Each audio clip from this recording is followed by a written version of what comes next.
Where's Mathieu? Mathieu? Mathieu? Good grief. They really made a big mess, didn't they?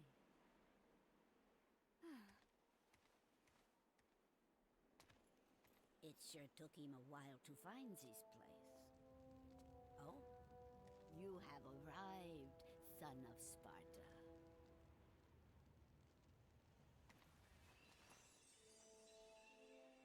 You knew him? Oh, yes.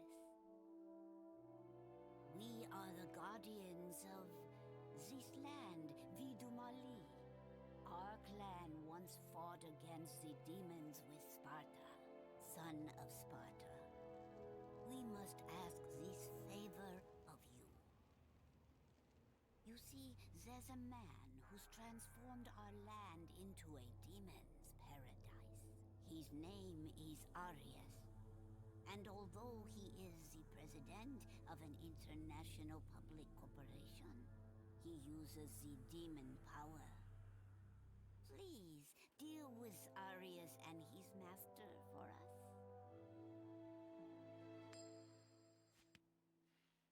Looks like it's your lucky day. Wonderful! I am very pleased. It leads to a harbor. If you are successful, I will tell you a story about your father, son of Sparta. Did you obtain the other Arcanus, my dear?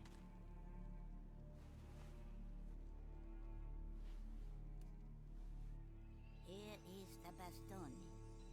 Now we have only one piece remaining. I believe that it is in the ruin. I know.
Hello, can you hear me now?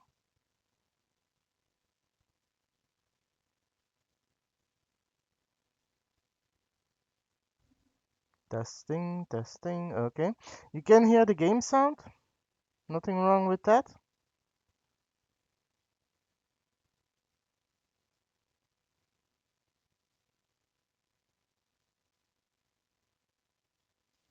Alright.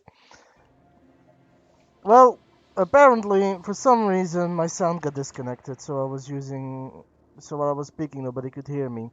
Anyway, welcome back everyone to Wasteland Radio. I'm not going to go through the entire intro again, but today I am going to try and push further into the subject I left off after I got sick last time. So we're still going to explore what makes a good horror game or what makes a good horror movie.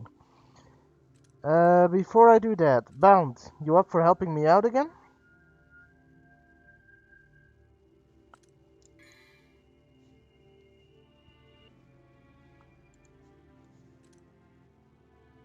So I'm right now in mission 3.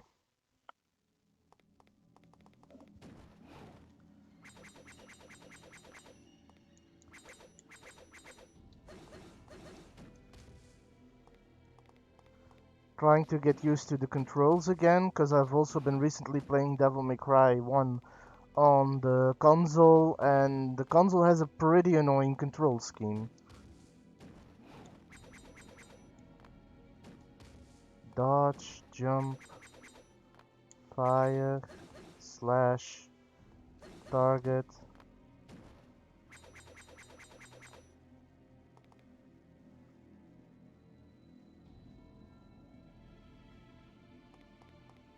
No worries, Bun. I hope you have fun in whatever you're doing. Thanks for joining regardless.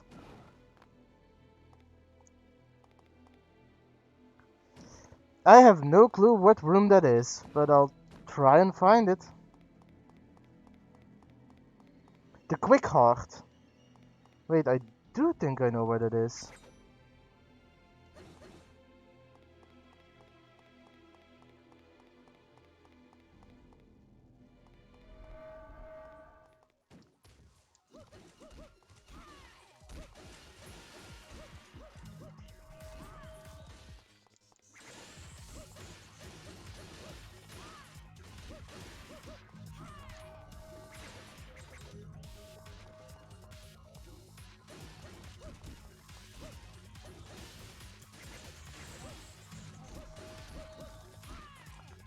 Give me one moment. I will get back. I will read that in a moment.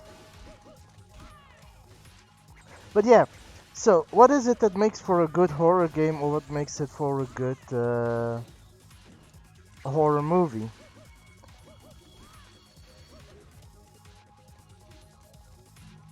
First of all, what do we consider a good horror game or a good horror movie? I mean, everybody has probably a different opinion for what they consider good. I don't think we're all inclined to agree that one specific thing is better over the other, per se, because tastes do differ.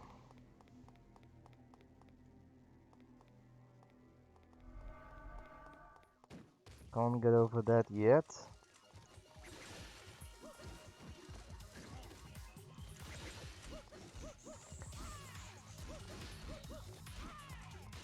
Part of what I feel like makes a good horror game, what lacks in a lot of the modern jump scare adrenaline fueled horror games, is ambience. And what I mean is, a lot of horror games in recent days, for the most part, rely on catching you off guard and hitting you with jump scares. Nothing wrong with that, but I don't really consider those horror games. What a lot of these games are missing is creating an ambience or a certain atmosphere that puts you on edge, makes you uncomfortable every step you take forward. That is something that is required for a good horror game, but that not a lot of people make good use of, in my opinion. After you fight the zeros on the hilltop, head down.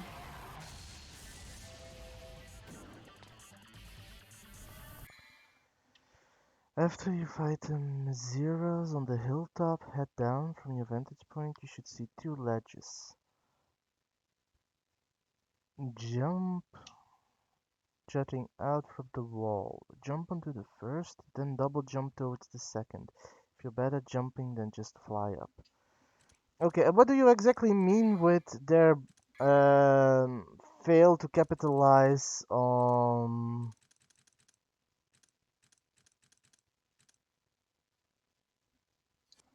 anticipation. What exactly do you mean with that? Oh, ow.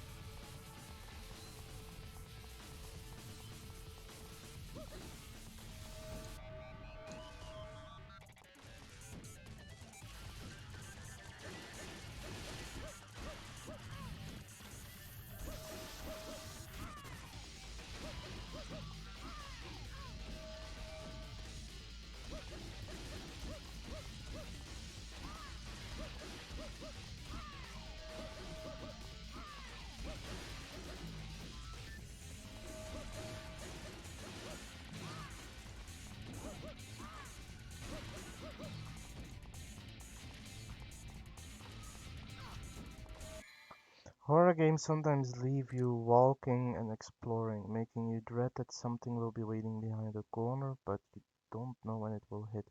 Some games fail to actually do something impactful enough to take advantage of the build-up dread inside.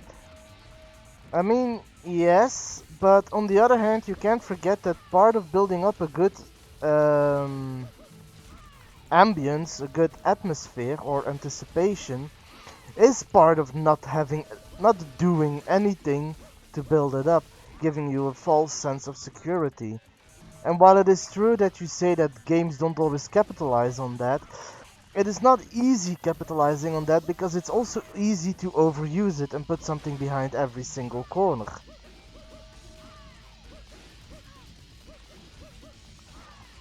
A good part of my opinion of what makes a good horror game, true, is the fact that you do need to some degree, install that fake sense of security, that fake sense of nothing is gonna happen, because nothing has been happening, just at the moment that it catches you off guard, without having to rely on jump scares every 5 minutes to get the anticipation up, because at that point, you're kind of ruining the atmosphere in favor of just putting in jump scares after jump scares.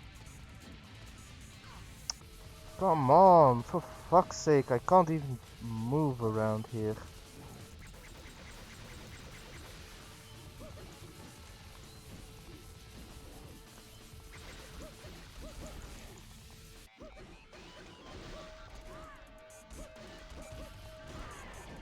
I've played Silent Hill once, but, and I will gladly admit that, I didn't play it as I should have played it.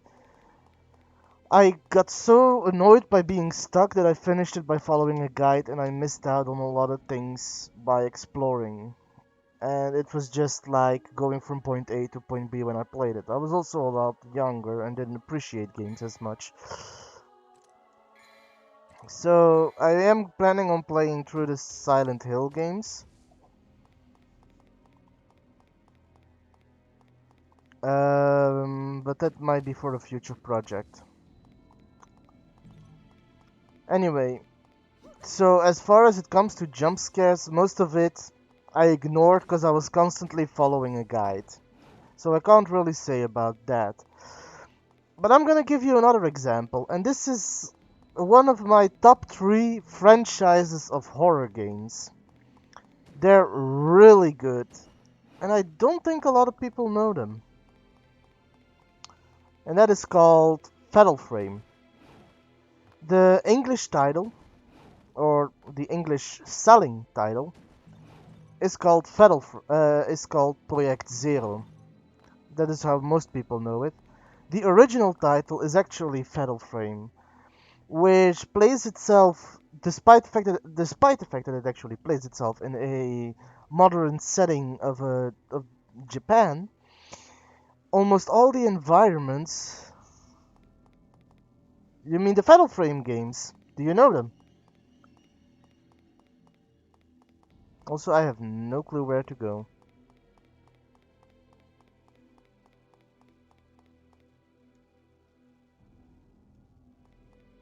And apparently Dante already passed by here.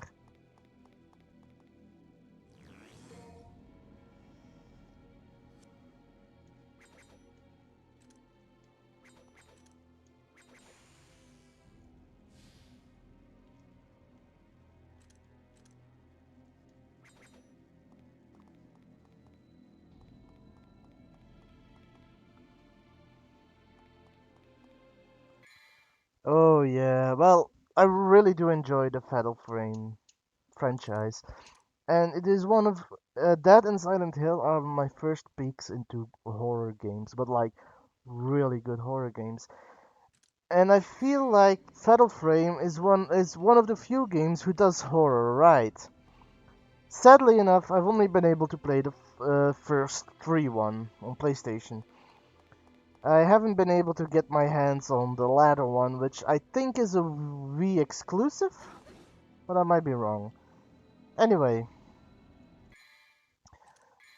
um, Fatal Frame has a really good vibe of uh, doing things in the sense that, ooh, these blades look nice. Anyway, Fatal Frame really has a good way of approaching horror in the sense that it does give you that false sense of security, especially in the beginning. And what is also really good about the game is how... Oh yeah, this is probably where... Yep. So I found the first blue orb. Is there only one blue orb in this mission?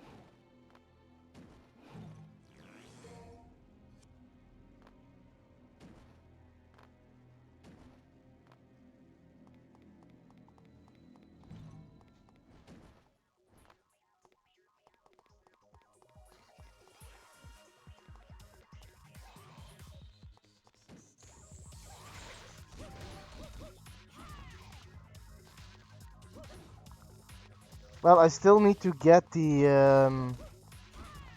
other secret room though, so...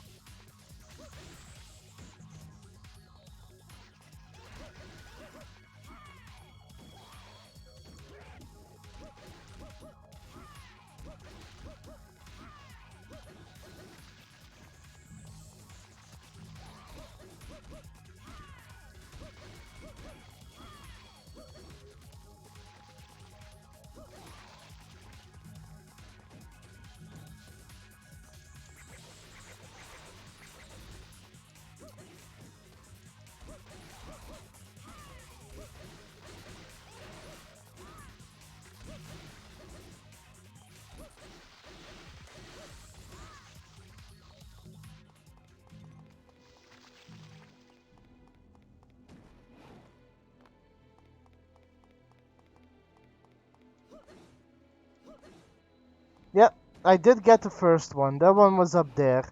Now I need to get to the second secret room, but I don't know where that one is. I think it's the third one. You sent it earlier. I know it's where Dante gets his quick heart. I do think I know what it is, but I'm not sure. So I might actually accidentally end up missing it.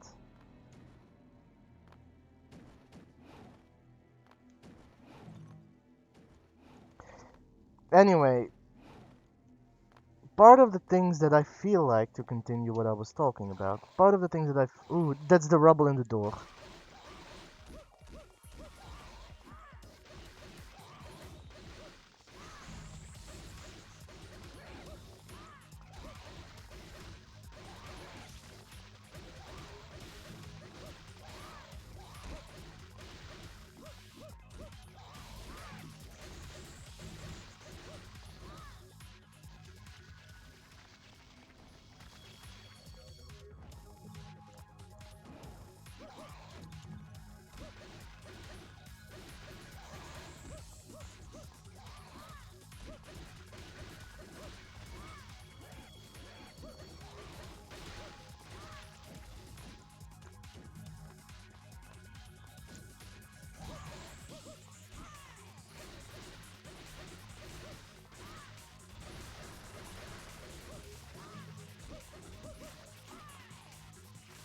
But I also think part of the reason why Fatal Frame, in its horrorness, makes it good, it makes good use of its ambience, because it can really give you the sense of dread of being stuck in a pretty horrible place, because you're stuck in a pretty horrible place, with nothing to defend yourself but a camera.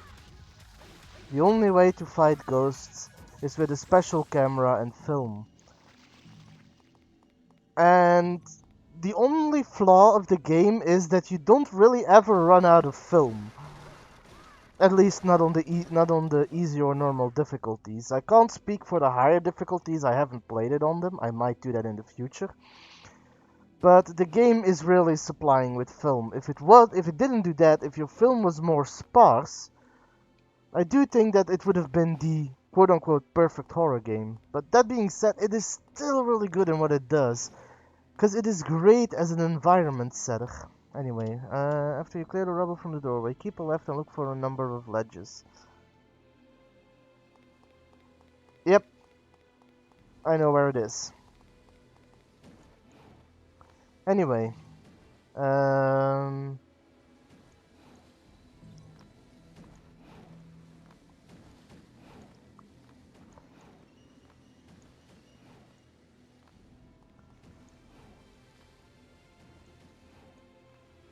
there we go.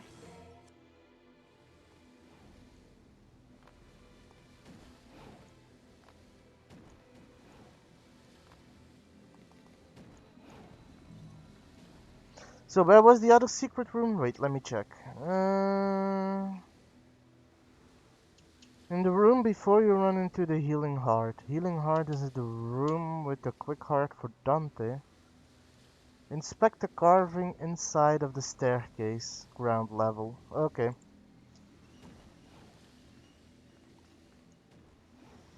But yeah, it really gives you a... What it does do is there is this super powerful film, a roll of film in Fatal Frame that can insta-gip almost any ghost.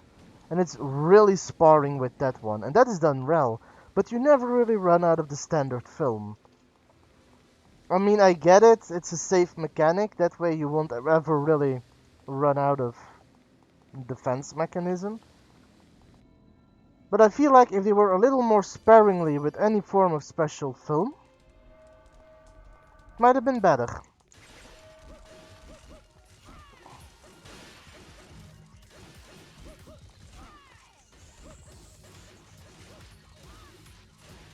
But yeah, Fatal Frame is really good in the set of a horror game in an ambience maker and an environmental setter. The Fatal Frame games, in case, because I know you don't know them, you know them, but have you ever actually played them?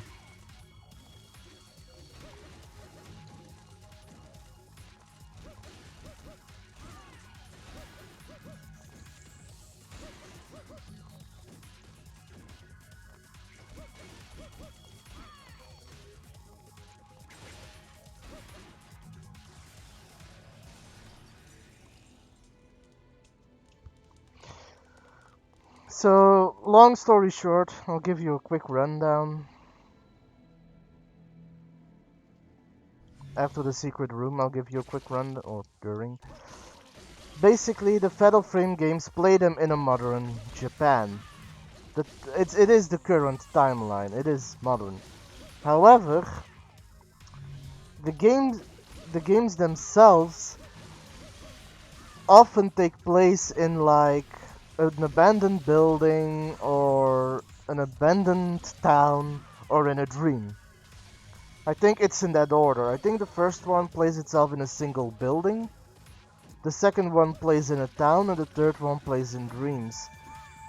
However, its environment, while it is a modern world, you're stuck in what looks to be an older style Japanese timeline, but dilapidated and ruined. With the music it uses and the kind of environment it sets up, it is really effective in the way it brings about a feeling of horror. One of the few games that I do truly think does horror right. It goes as far as when you pause the game and leave it paused for a while, handprints will actually start appearing on your TV screen, on your monitor.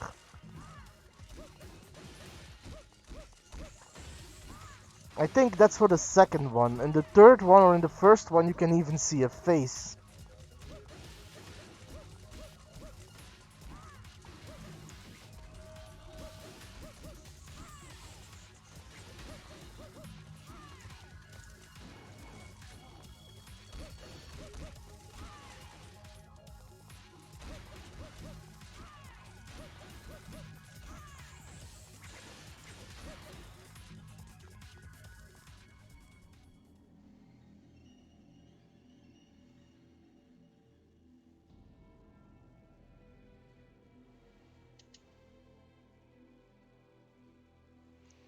After you run through the open gate, there's a door and a staircase leading around.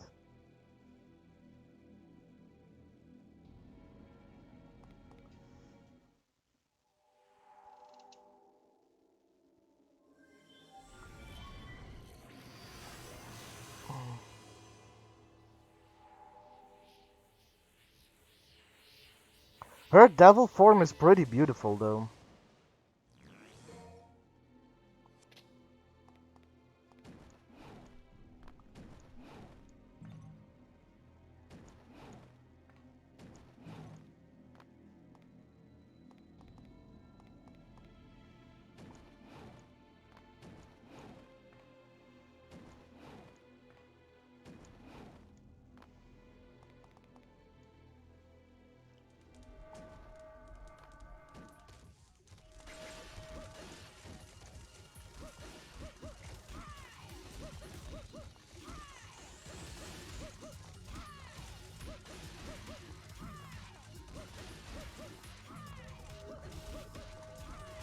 And it does that really well, because it also works with the function of critical hit, which honestly for a horror game is unique, critical hit.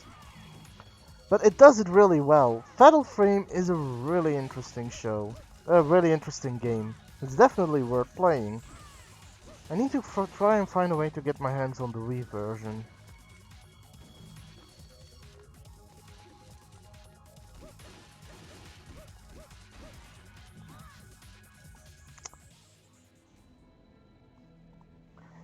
No, I've only played the demo from one of them.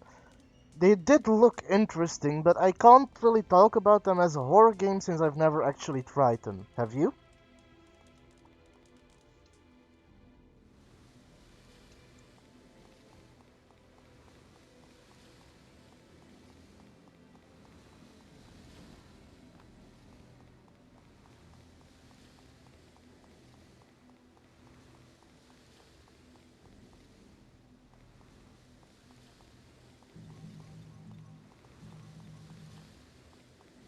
Are they that good in their horror factor?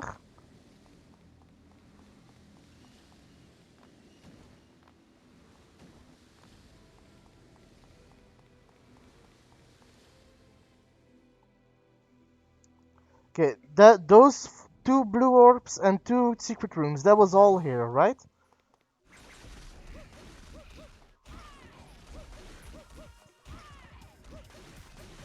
Alright, thank you.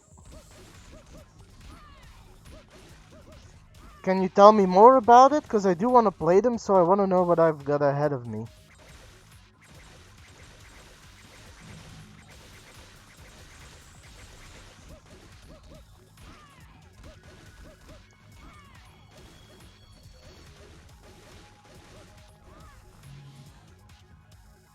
No, just the mechanics. No story spoilers, please.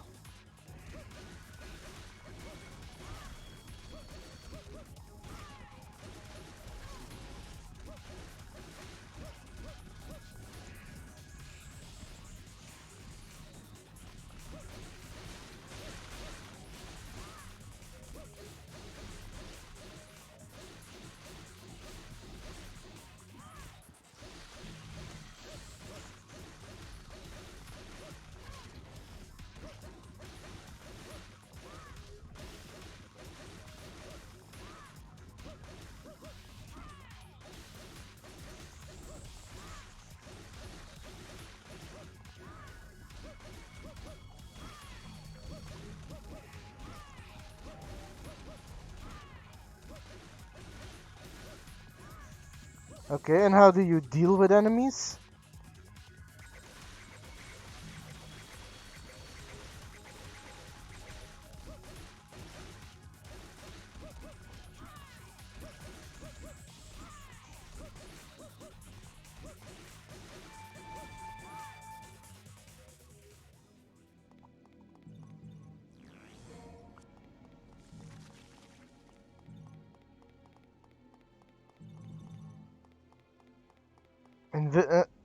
And, those are basic enemies, so it's not like boss mechanic.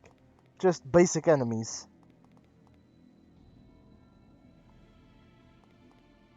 Ooh.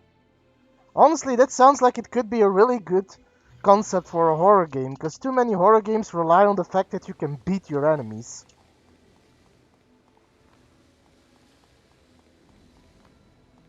Is there even a boss in a game like that? Well, I mean, the classic idea of a boss. I'm just wondering.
On which console? Oh, wait, on which platform? Because it might not even be a console.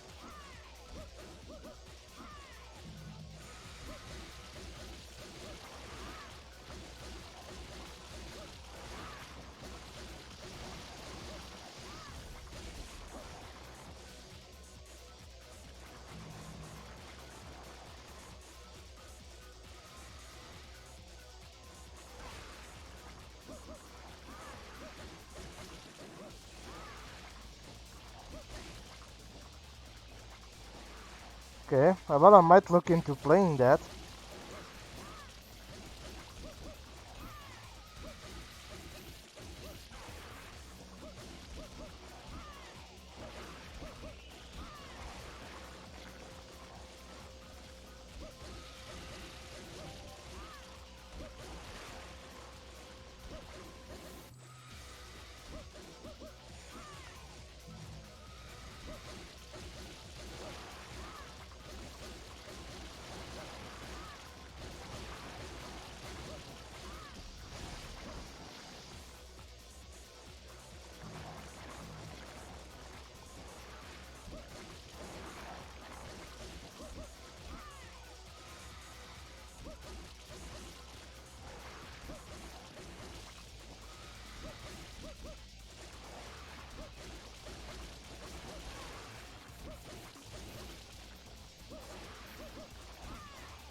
You know what's also a really good horror game? Resident Evil 7. The fact that they went back to a more classical style of Resident Evil really worked out, and the game is good. Like, in recent years, Resident Evil went more towards a action shooter more than a horror game. But the 7 went back to its roots as a horror game, and holy crap, that game is interesting to play. And it's not all just shooting, it actually gives you the feeling of you have to survive.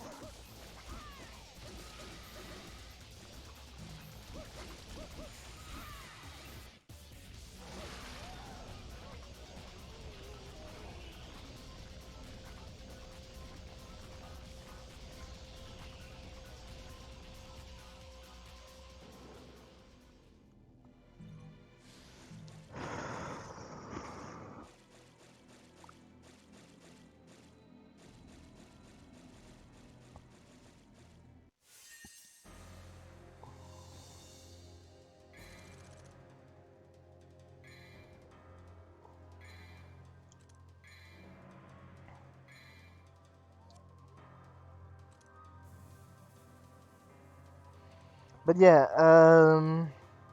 what's White Day about actually? If you don't mind me asking, because I am curious now.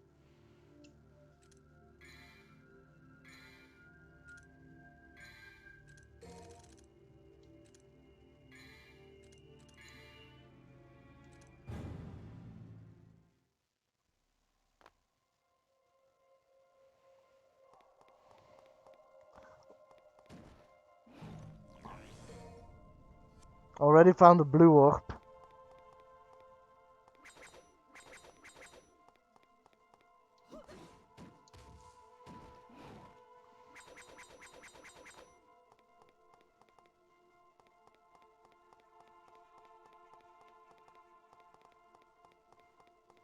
Okay.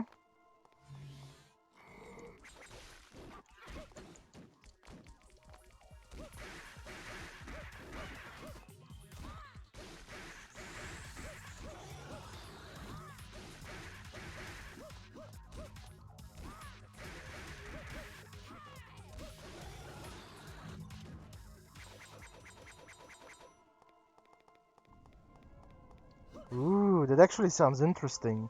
Hey, Bound, before we continue, can you look up what my next blue orbs and my missions are?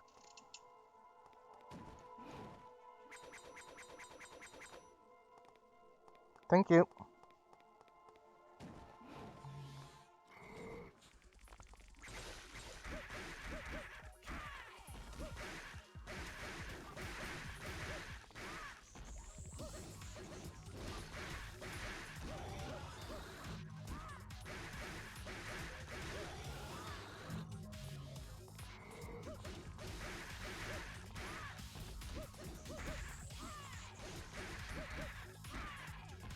Okay, thank you. I wonder what they mean with there's a heart, but I guess I'll check it out.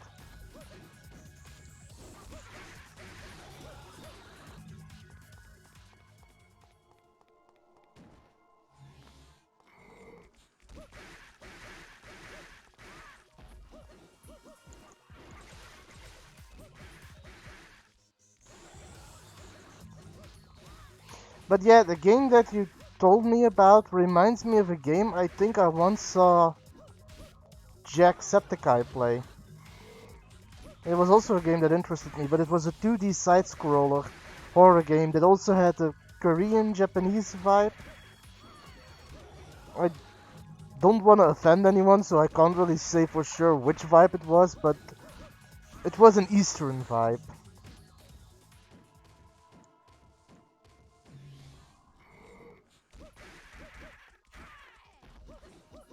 I don't know. I don't know what it's called anymore.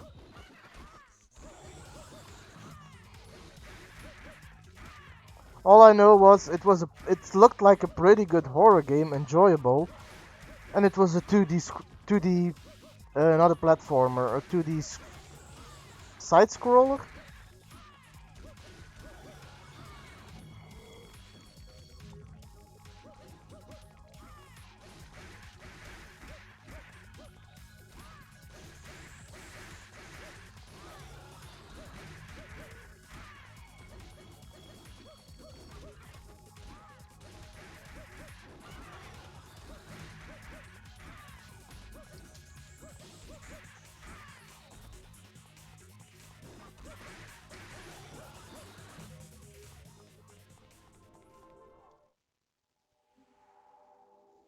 Give me a moment. I'm gonna check it out after this.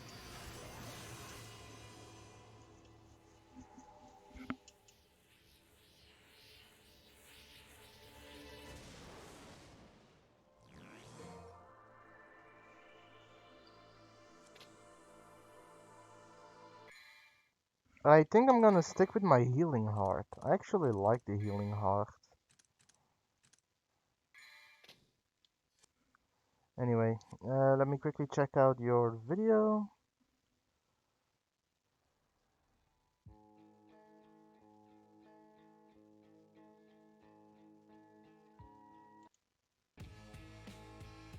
No, no. I have seen this gameplay. It is interesting. But that wasn't the video that I was talking about. The problem is I don't really know what it's called anymore.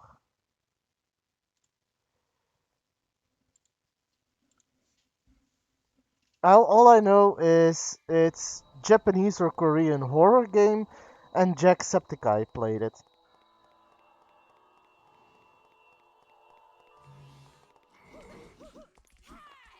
Although the game that you sent me, Lone Survivor, is interesting. I've only seen gameplay of it.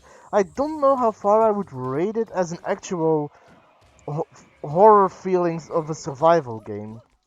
Like, actually of a horror game.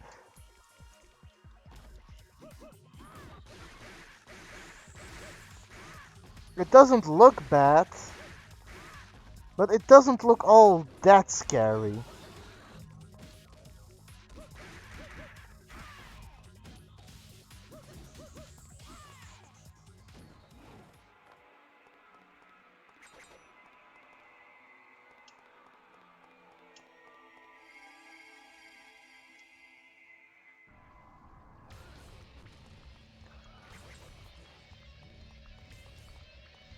True. But what do you mean with psychological experience in this game?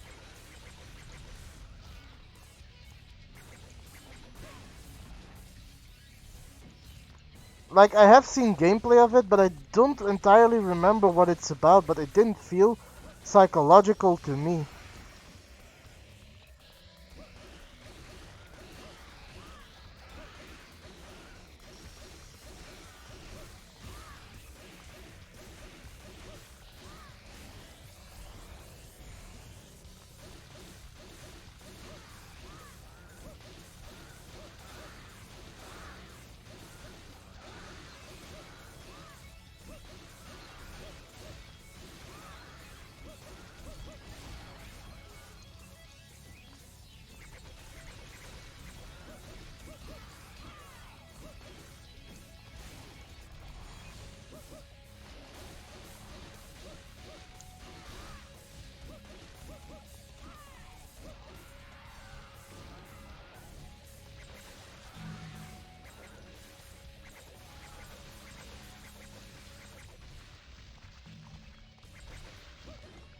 I think I don't know, I have only seen one of the famous YouTubers play it, Mark or Jack, not sure which one. It doesn't look bad. As a game, it definitely looks interesting. But from what I remember, I don't really think it was all that scary. But that might be me, since I have a really abject sense of what is scary and what isn't.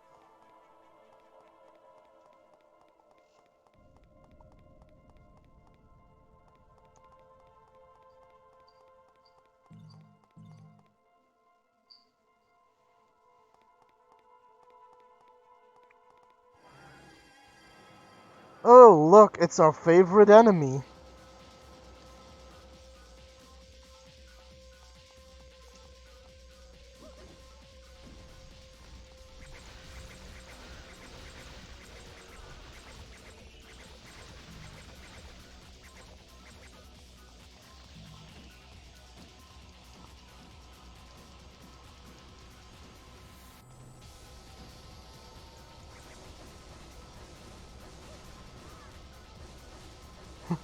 I know, right?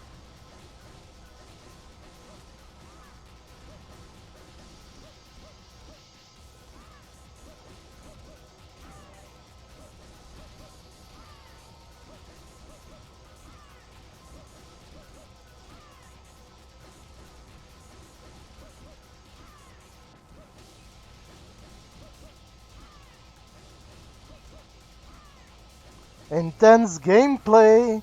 Never seen before how such an intense fight could ever take place in a normal battlefield.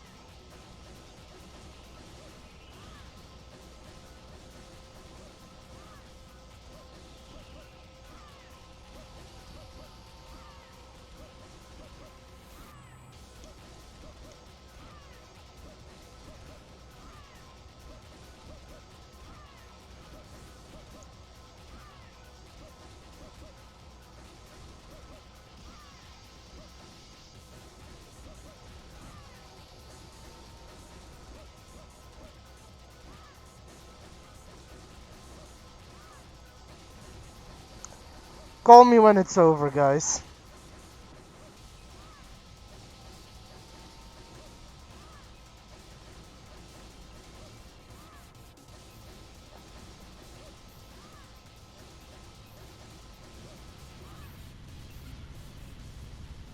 Oh, that was a good nap.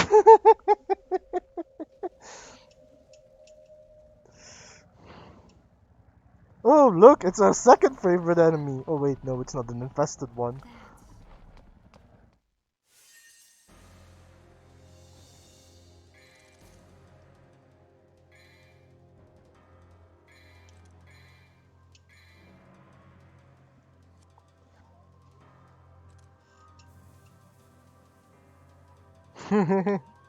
Who would have thought, right? Anyway, what's my, what's the next point on my agenda? No idea. But it's gonna be one heck of a ride.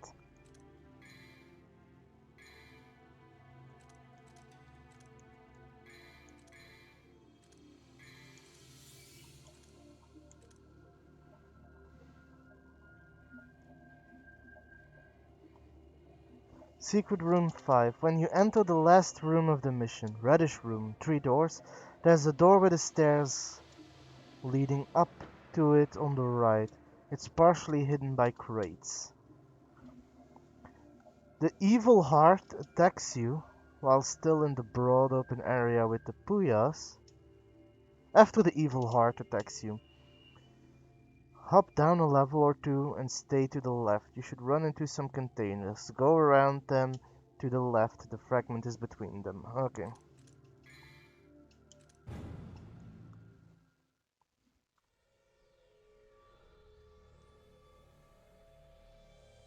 Wonder what the evil heart is though, but I guess we'll see.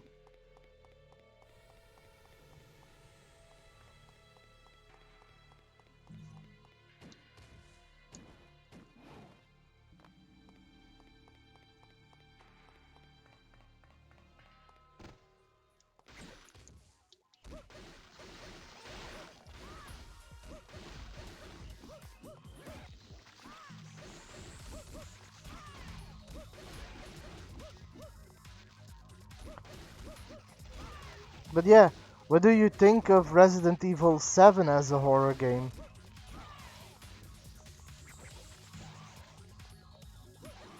Or have you not had a chance to play it yet?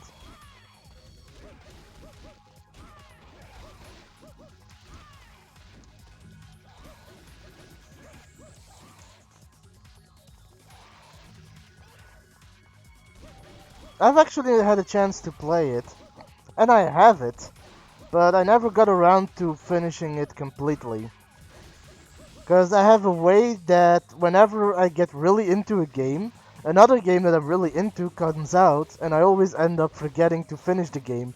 I think I've started Fallout 3 like 8 times without finishing it. I think I've started Fallout 4 2 times without finishing it. 3 times now. I recently switched over to Game of the Year edition. I got to the latter chapters, but I never got around finishing it, sadly.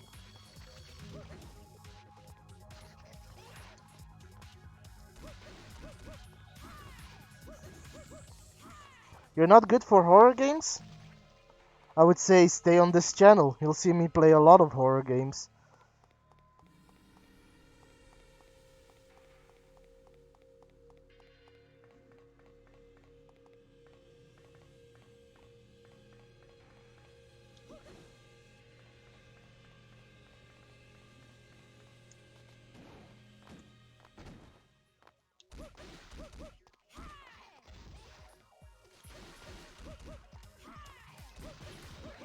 Do you mean spooky or cringy? Because there is a difference.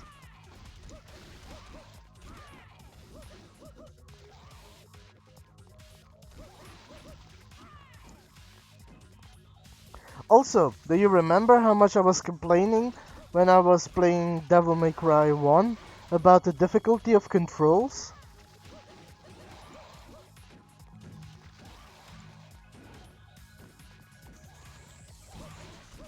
Believe it or not, it's actually worse on console.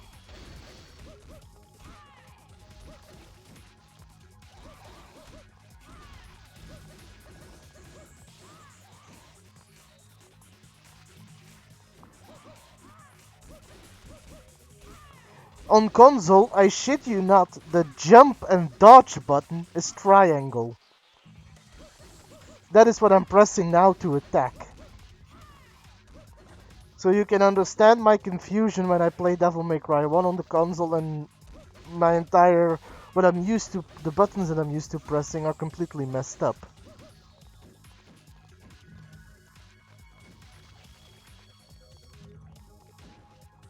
Nope. The only control scheme you can change in Devil May Cry 1 is whether melee attacking, is square X or circle. And if melee attacking is circle, then square and X is sword attacks. You can't change anything else.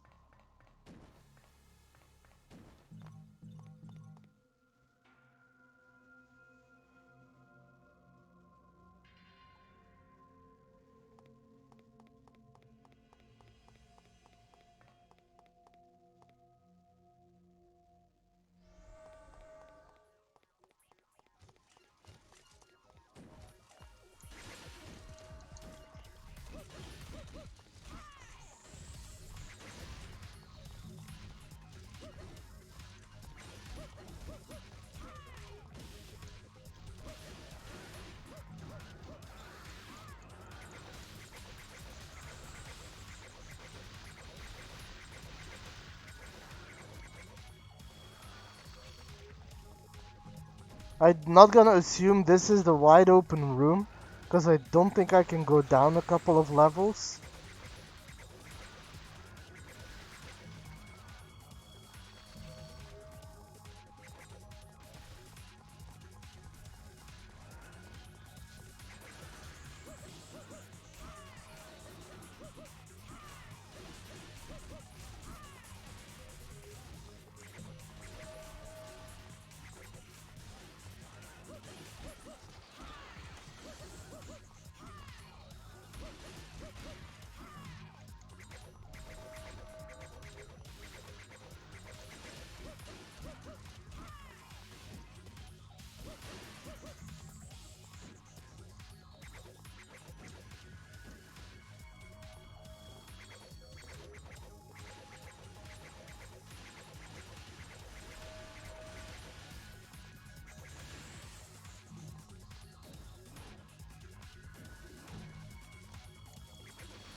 Now it's bothering me.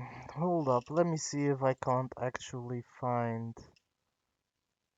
that one game that I was talking about that I saw someone play. I don't assume you found anything yet, Bound?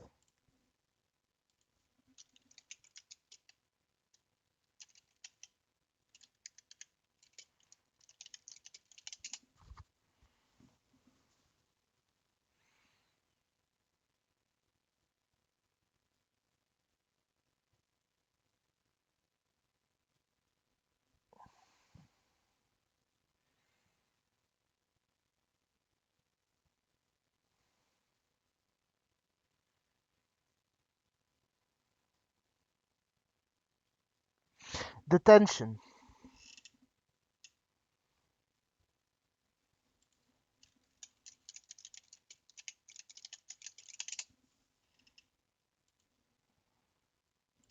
It's called detention.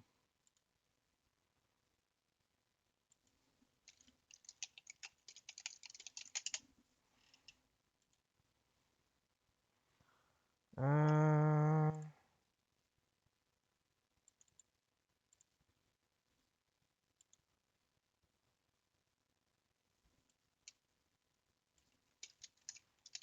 I'll link you the trailer. Give me a moment.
Okay, let's continue.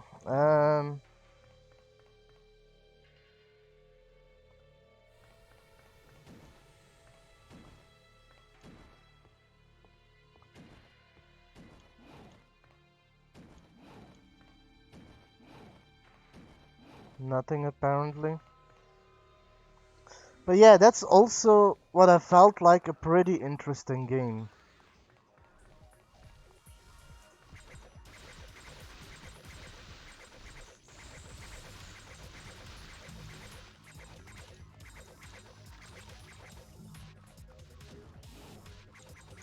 I still need to figure out what an evil heart is.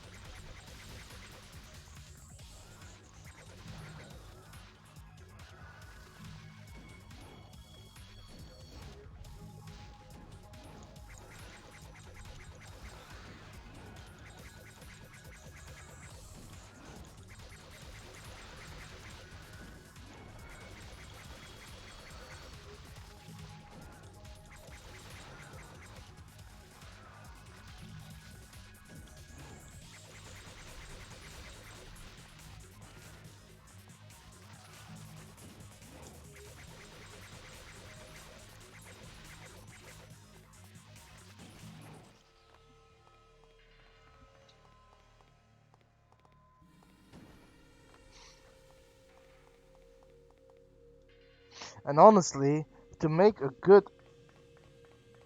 Okay.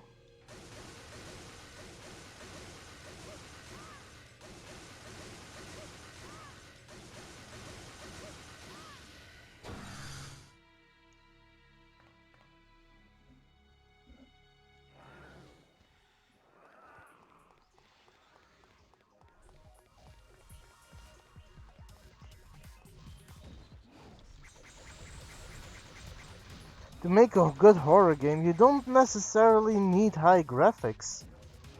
You don't need state-of-the-art equipment.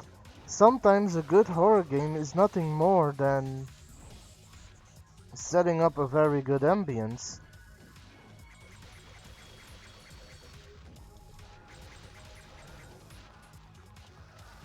I'm trying to think of a pretty good horror game that doesn't take...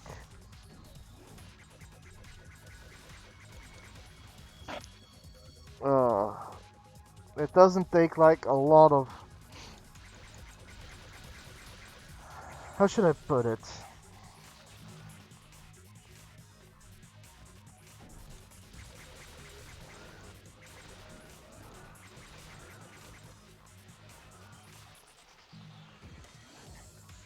True?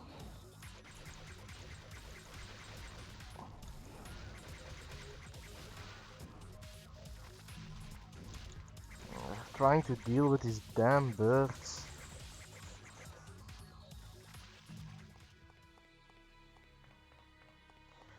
Well, I'm gonna save that name and I'm gonna look it up, because that does sound interesting to play.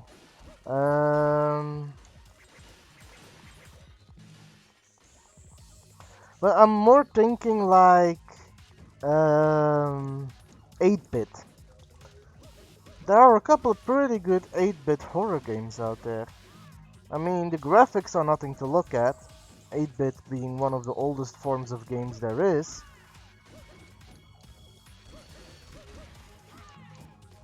I think there's a way to also stream mobile games, but I'd have to look into it. But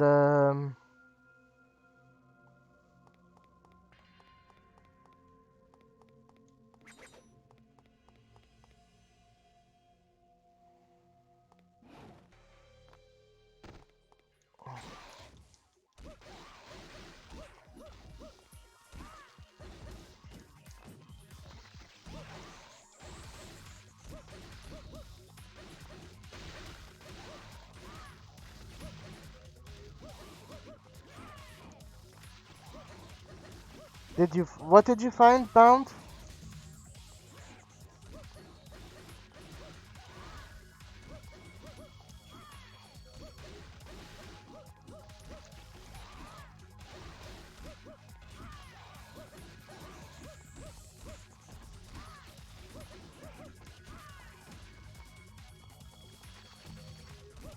Have I played what? Oh, Faith! No, but I do know the games. And that's a good example of, like, a low tier or low quality horror game. It does it really well as a horror game with nothing more than 8-bit. But I do take that with a grain of salt, cause I don't think the game is all that scary. But for what it does it pretty well, considering that there are games out there that label themselves as horror game with a lot more added to them and tremendously fail in the setting of it. Yes, I know them. Markiplier has been playing them. No, but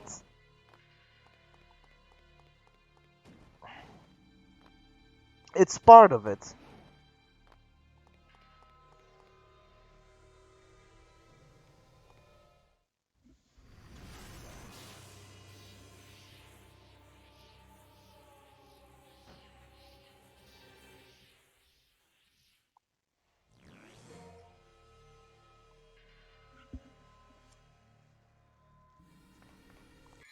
Oh wait, mm,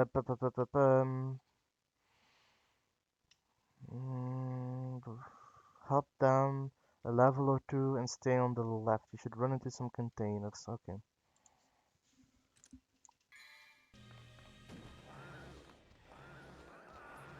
What does he play? Horror games?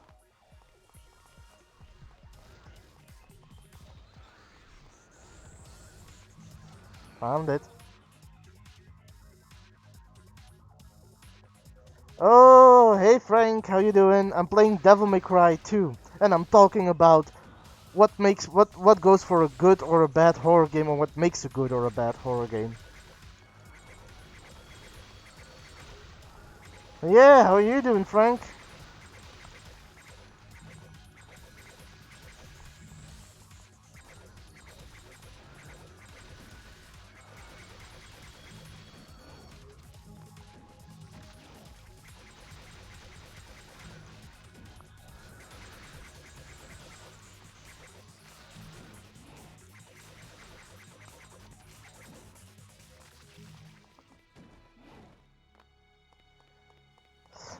Before we continue on horror games, how was it rowdy, if you don't mind me asking?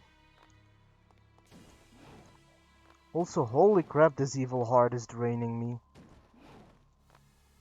Can't I get rid of that?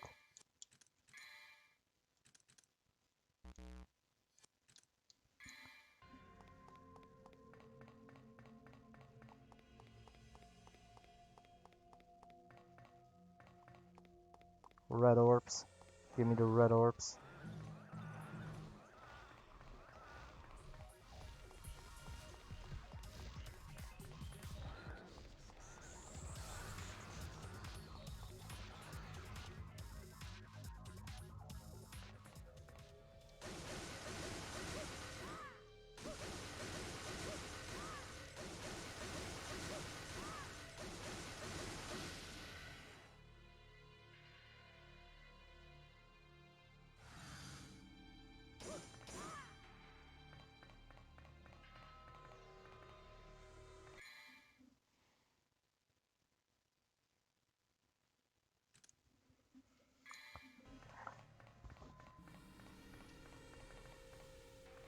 shouldn't that book be like approved or talked about before it reaches that point, though?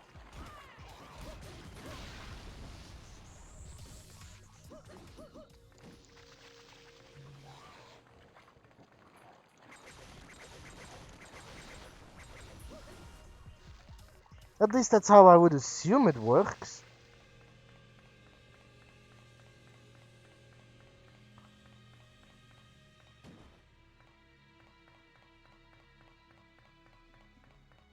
That's one big mess up, though.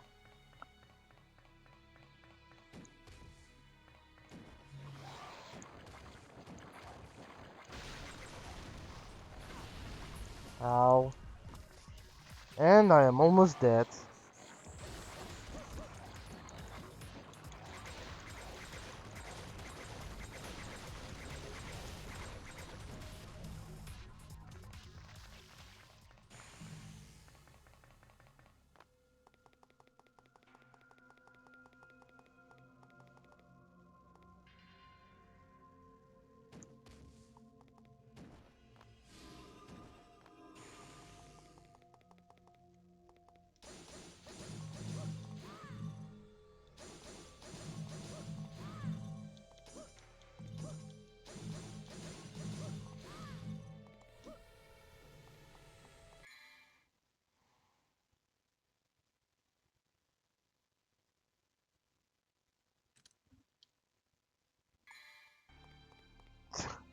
Still, that is... Yikes.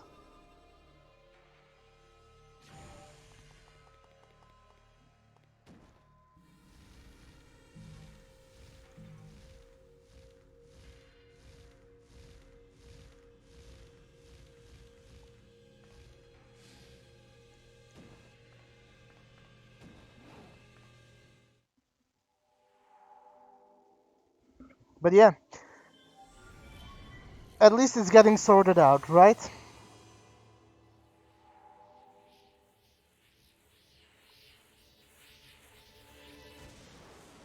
Uh, it's once those type of people stop smiling that you need to get worried, cause then there are problems.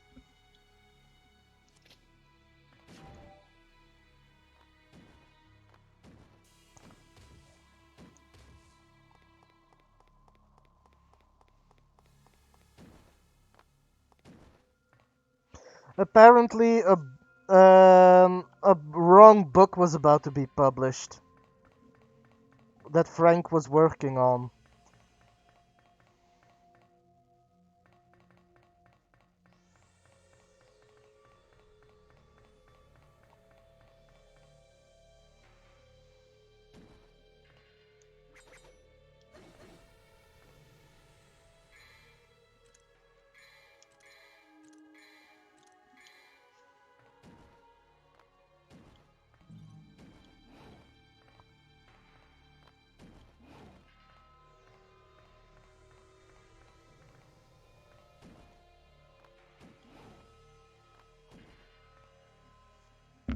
But at least I'm glad that it's getting sorted out.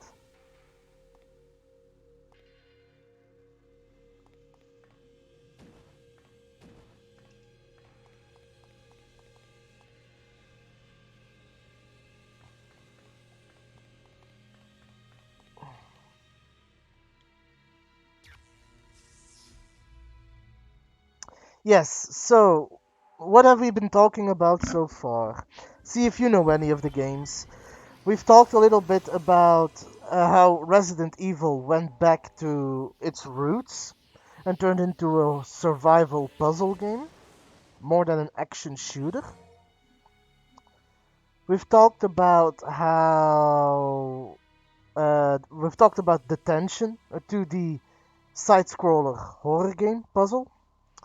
We've talked about Fatal Frame, which is an old-style horror game with Japanese ghosts and your only weapon is a camera. Really great horror game. We've talked a little bit about Silent Hill, but we've also talked a lot about Silent Hill the previous time that I streamed, so I'm trying not to stay on the same topic.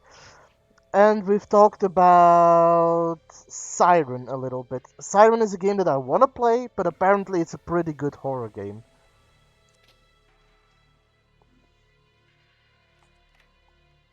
Oh yeah, and White Day.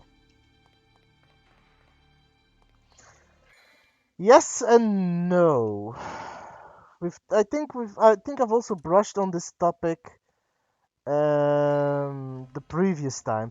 The first one and the second one are good. The third one screwed it over. The second one is still good. The only thing Dead Space sucks at is its final bosses. Dead Space can't make a good final boss for the life of them. Also, where was the secret room?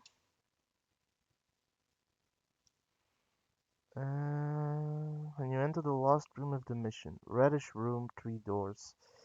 There's a door with stairs leading up to the right. It's a reddish room. I'm not really in a reddish room. Hmm.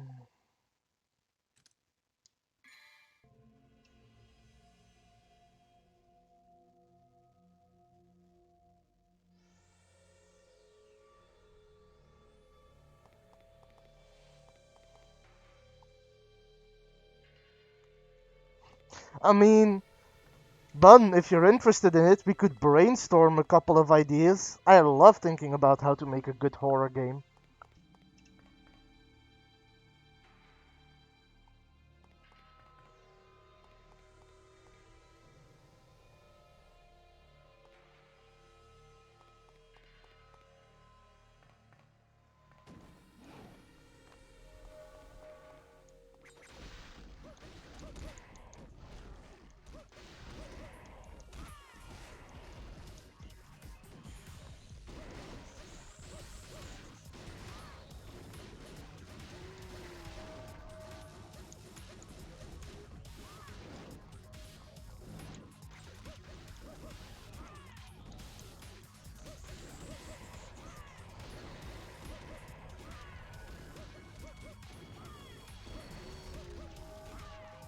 But yeah, I have often thought about making my own horror game, but then I never really got into drawing, which kind of spoiled that plan.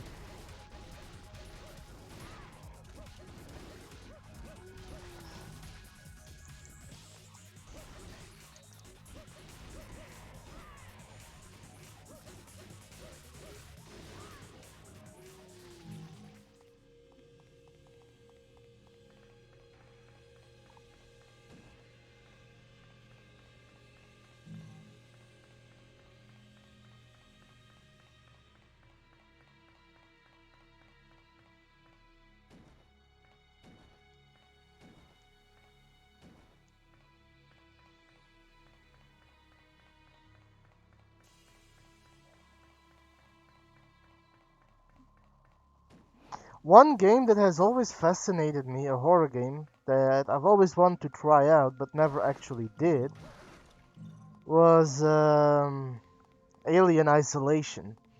I'm not a huge fan of the Alien franchise. I'm more Predator type of guy. But the way that Alien Isolation is set up, it does seem to me as interesting to play, if nothing else.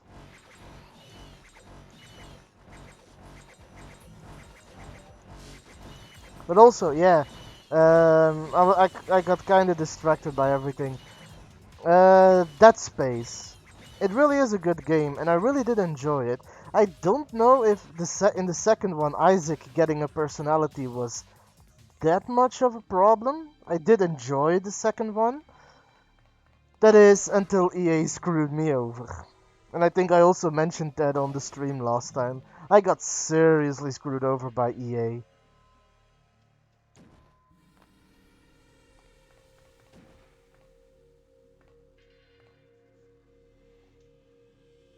True.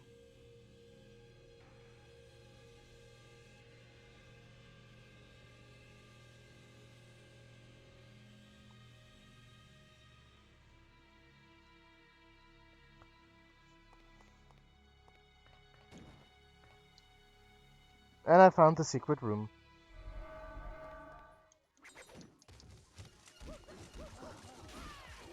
Have I already told you, Frank, what happened with EA?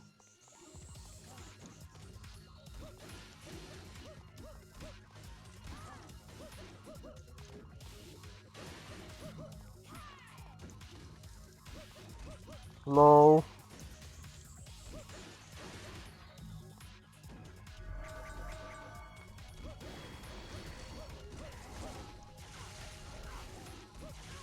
Well, yeah, it's EA. I mean, no surprise there, really.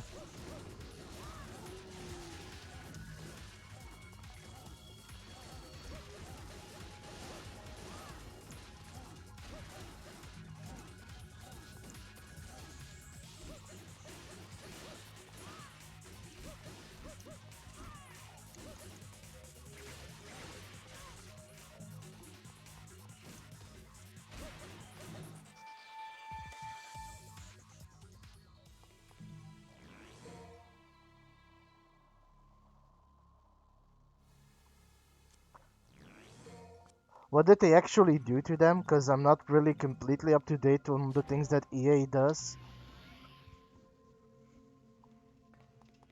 Might be an interesting topic for a later date.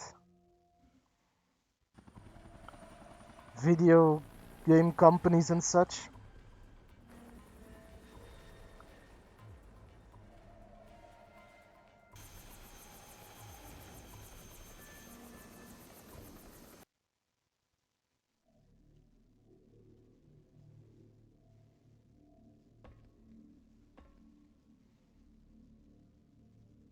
Oh yeah, Anthem. I heard that was a major screw up.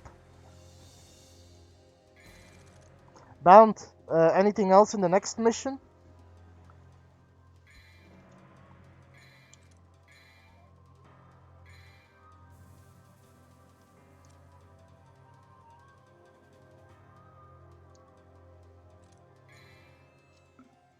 I've never played or seen anything about Anthem, so I don't really know much.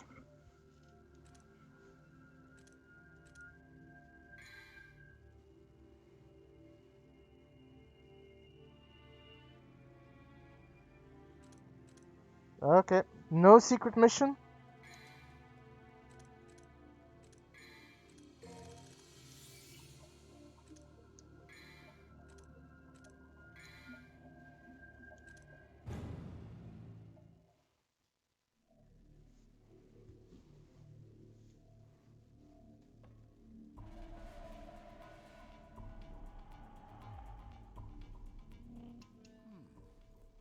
Well, well, it appears that the defect is back. Defect? You are my creation. Liar! Mathieu is my mother. She merely found you when you were about to be disposed of, and then raised you as a soldier. Is that what you consider to be a mother? No! I don't believe you. Nice try. You have the mark on your shoulder. Proof that you're a mannequin. Kai. That is your real name. Now, give me the Arcanas. With them, my power will be complete, and I will become like the immortal Argos. I will achieve... I'm gonna check up on the messages in a moment, I just wanna keep watching the video. Transcend all. The world is already warped.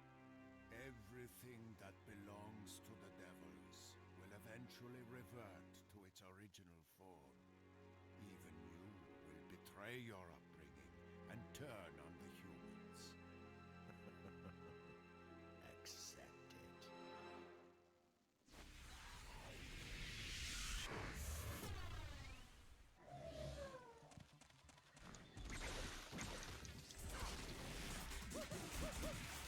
Anyway, Secret Room 6. After you beat the flying mud boss, activate Devil Trigger and fly up to the left. It's in the large cave just above the water level. You need to inspect it quite a few times before you can find the spot you need to see. Okay.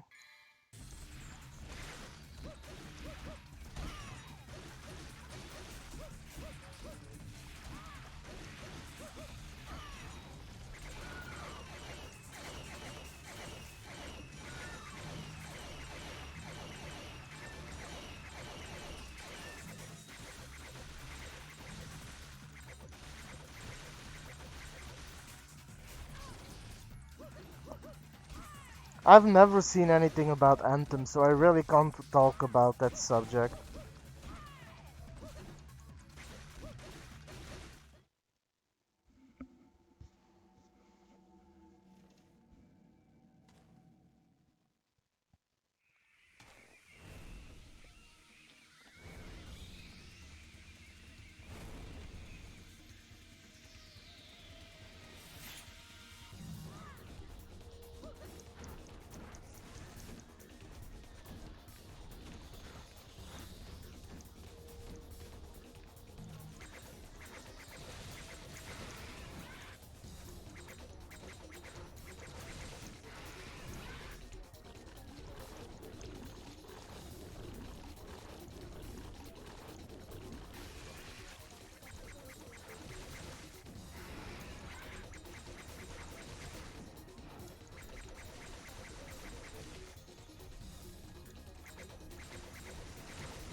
Hey Haru, how you doing?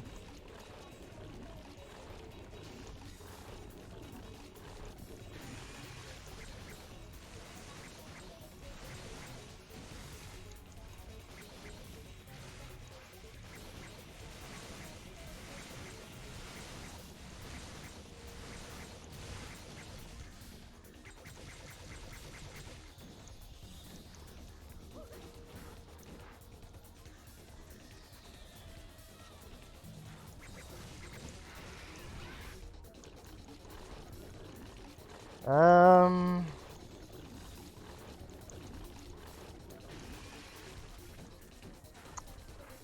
Still trying to think of other horror games that I know about. An interesting horror game is one that Come on. Fucking caterpillars.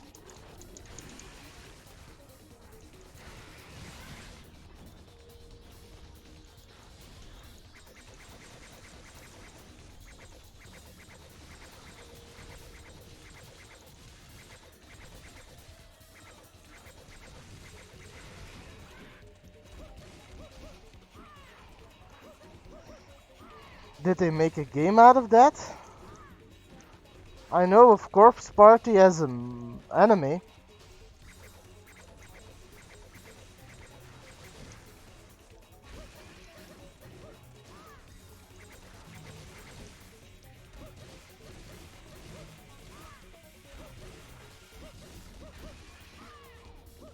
Oh, maybe I should check it out.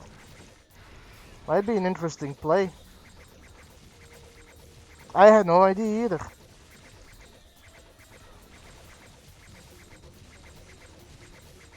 What's the original version? Like PlayStation or...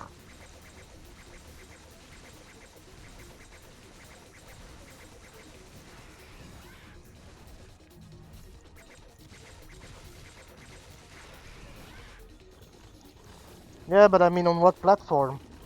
Like computer?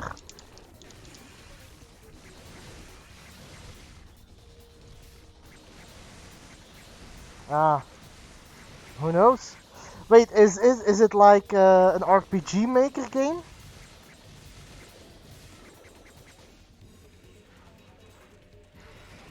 Ah, I've seen someone play that.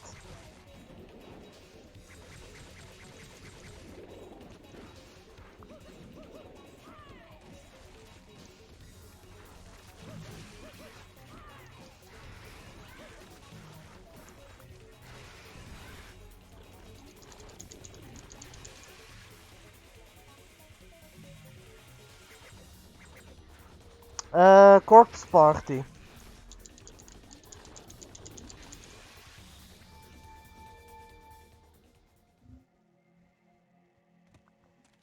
I might actually in the future play that game if I ever get around to it.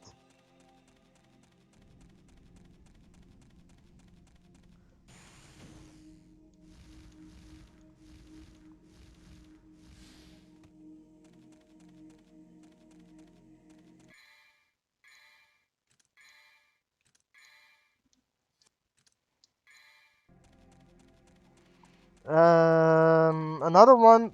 Like in the future, I might look into getting more of those games, but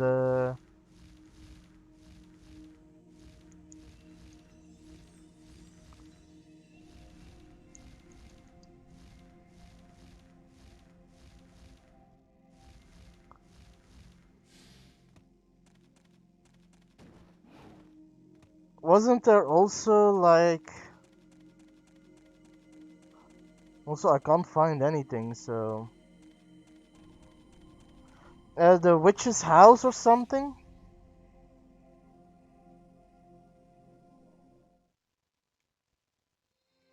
I was created.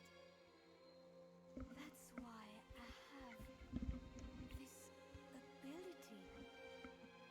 Someday I'll attack humans. I have to go. I mean, nothing wrong with that. Hey, Bound, can you quickly repost those two things that I need?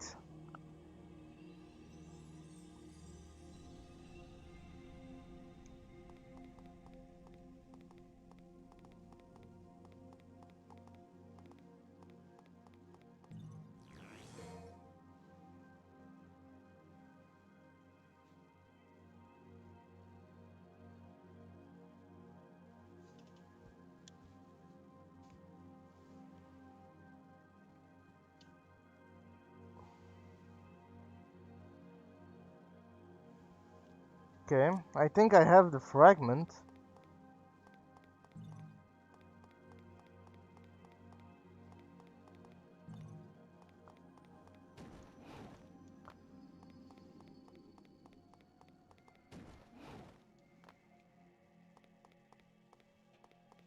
I need to find a way to charge up my devil trigger though.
I don't know if it's Yume Nikki.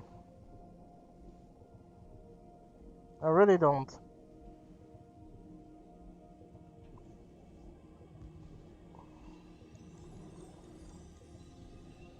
All I know, I've only seen someone play it, so I don't really know who made it.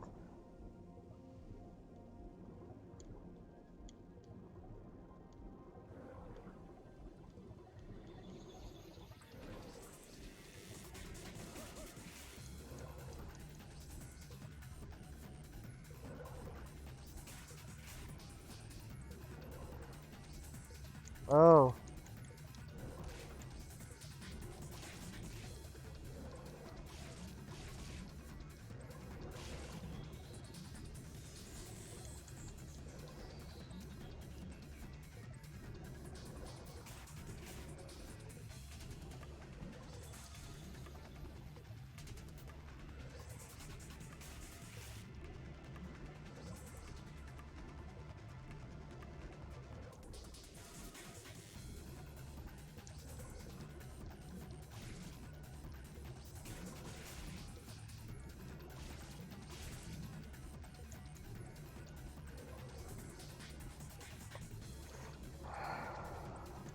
Let me think. What other horror games?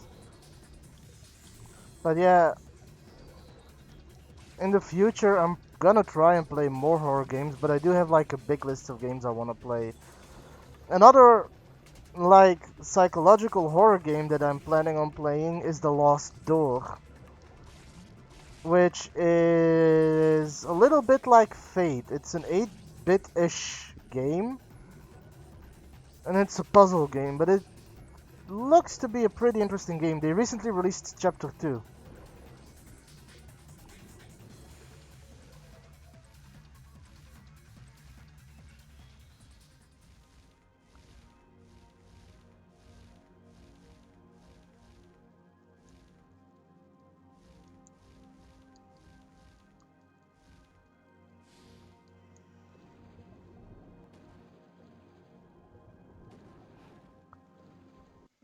Give me 1 second.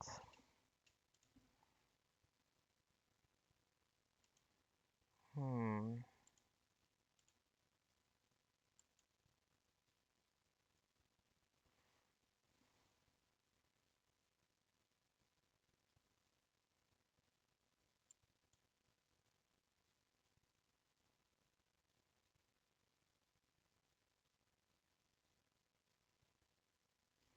Hmm.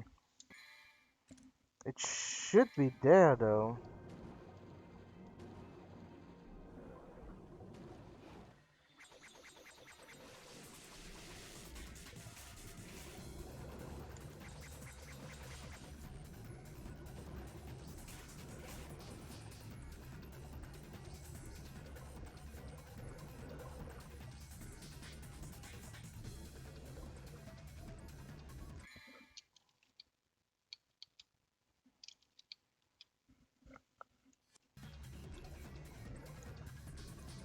Hmm.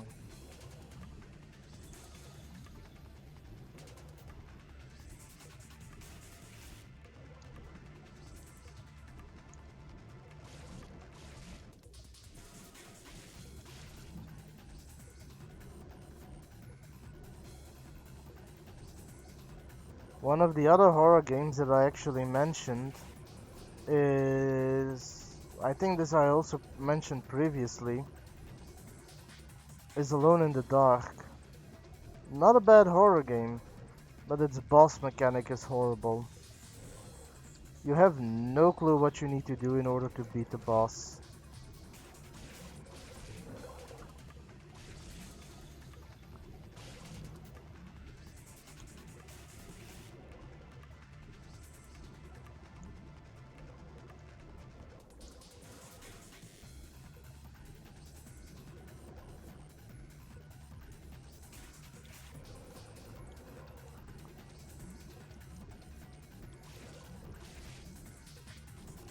I actually played Alone in the Dark, the new Nightmare.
Right now, sorry that I'm turning a little bit quiet, I'm trying to figure out how I get to that secret mission.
This is where I got a blue orb.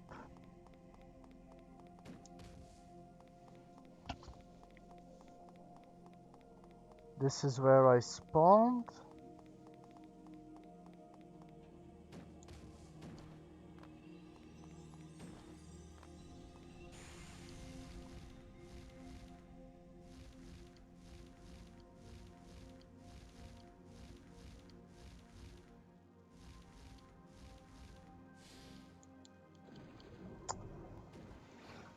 I'm gonna need to look it up because I really don't get where that freaking mission is. I wish they had a better explanation.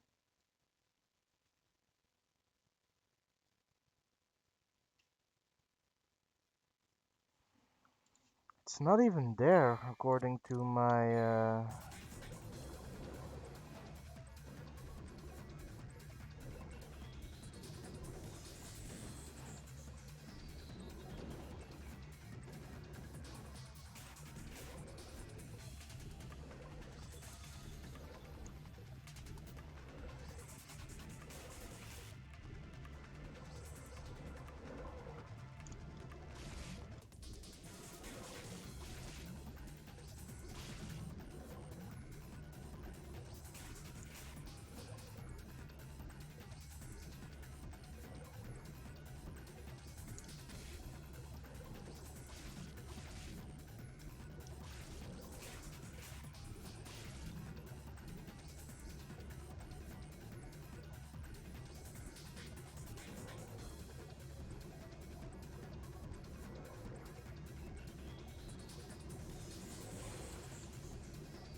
should be here? And why didn't it react earlier to that? Great. Anyway, were those the only things here?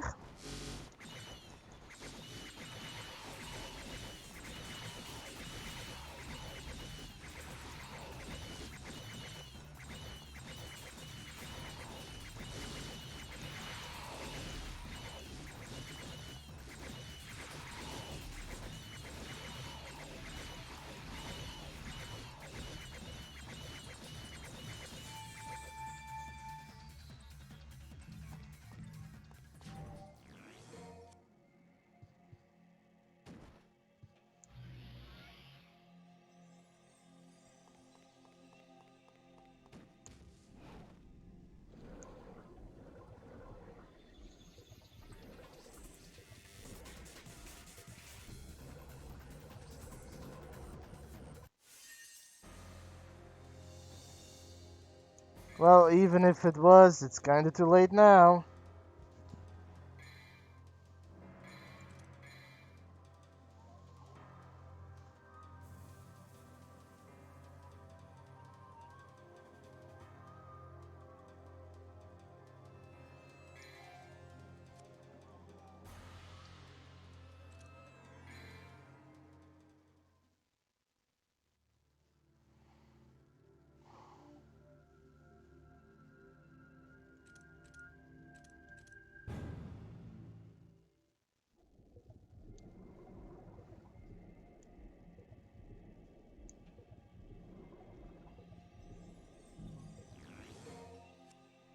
Well, I found a blue orb.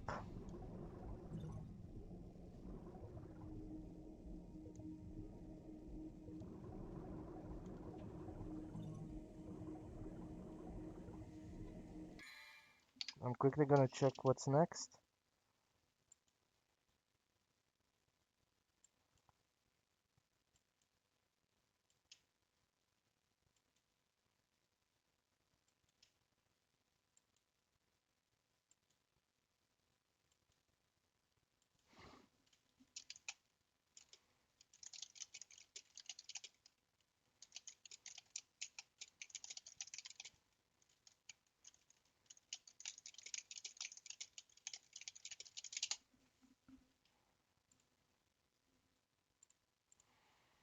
Okay, let me see. missions. In the room where you acquire the Aqua Heart, jump to the left ledge, just above where you found it, and examine the door. As for the blue...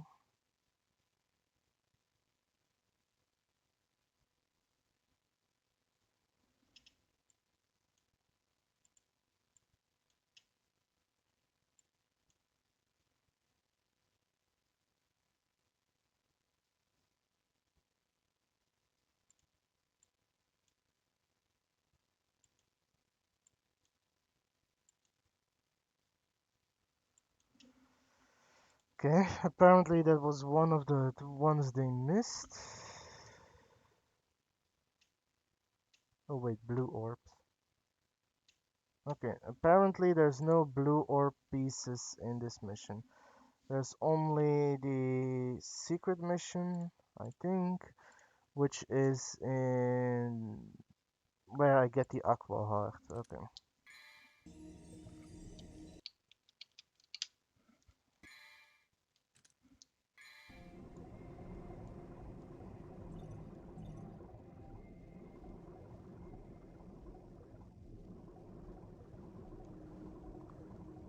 This is a very uncomfortable control scheme for swimming upwards.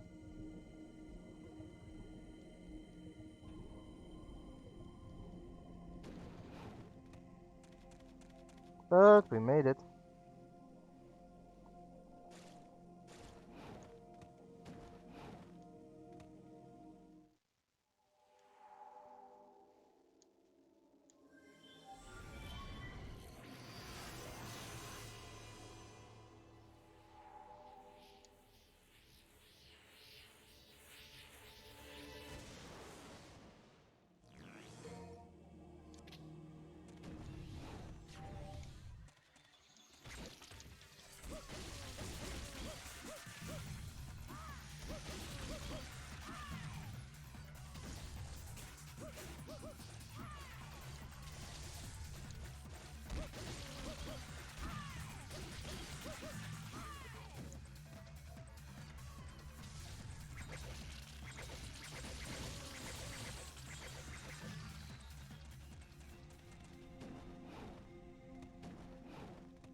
Another pretty good horror game, honestly, is Until Dawn. And it's also a game that I played and I screwed up so much that it basically got to the point where when I finished the game, everyone I wanted dead survived, and everybody I wanted to survive was dead. So yeah, just my luck, I guess.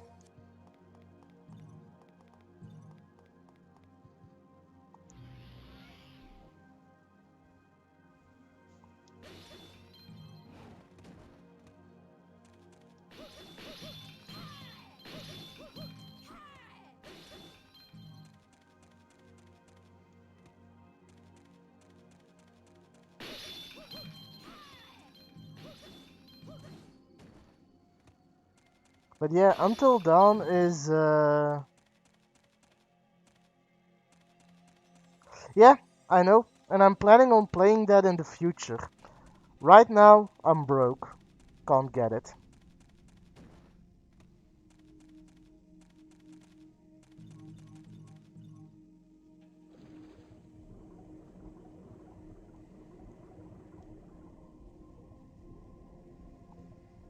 And it's a co-op multiplayer.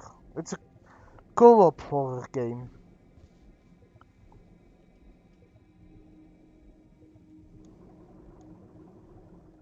Well, you're gonna have to tell him when he gets here.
How so?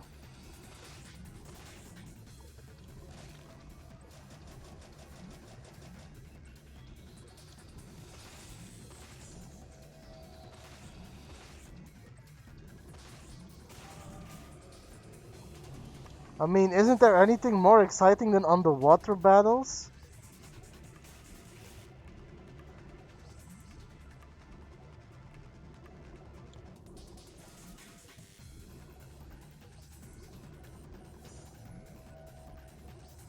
Lol, I guess.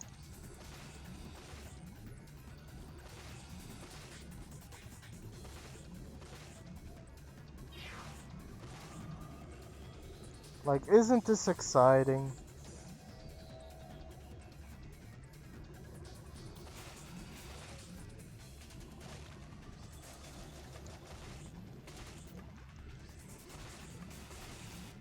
I think those two were the only things that were in mission 7 bound. Okay.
Hey!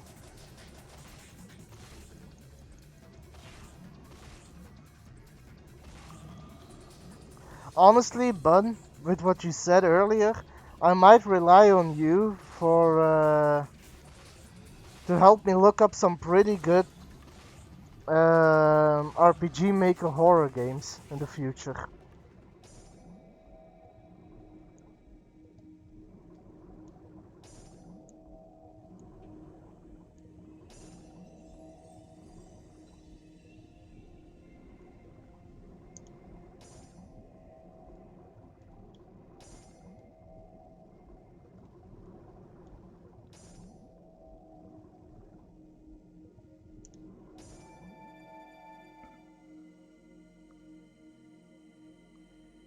Oh yeah.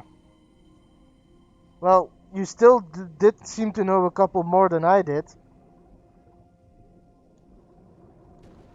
RPG Maker horror games.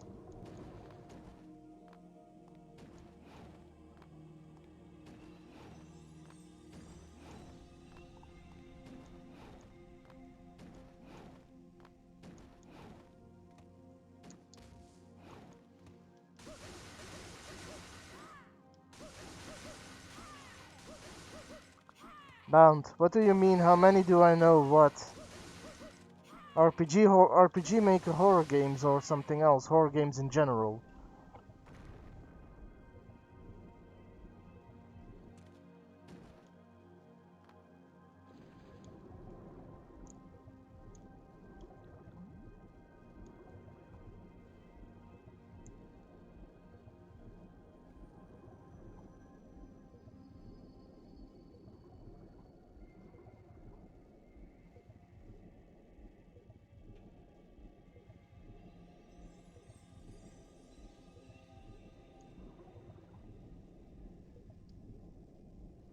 Well, even then, I don't really follow conversation, so I don't really know about it except what you just said. Ooh, what's that?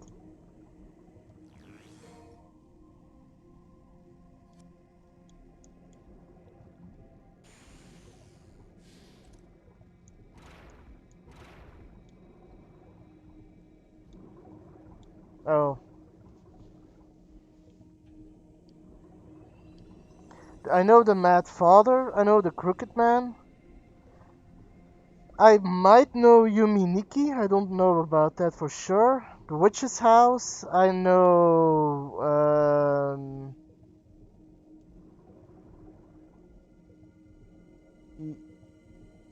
Ione, I think.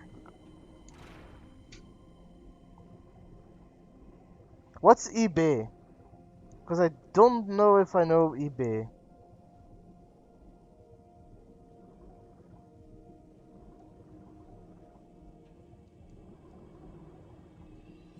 Didn't they also base an anime or a manga on Ione?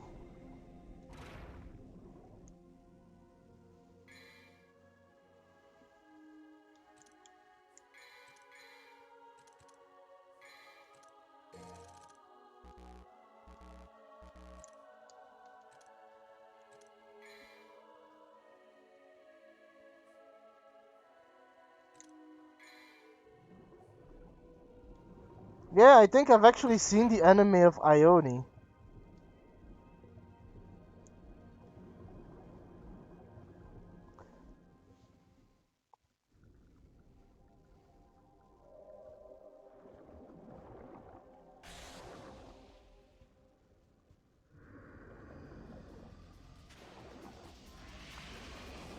This boss is seems a little fishy to me.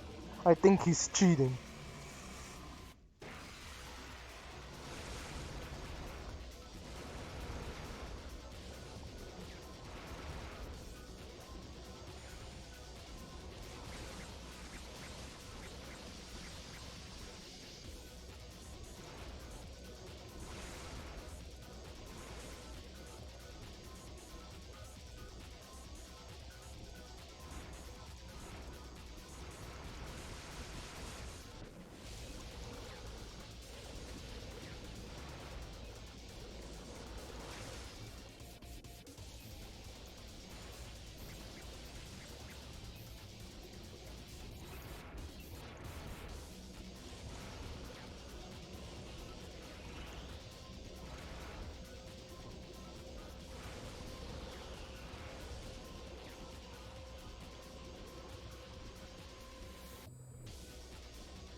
God damn it, this guy is hard to hit.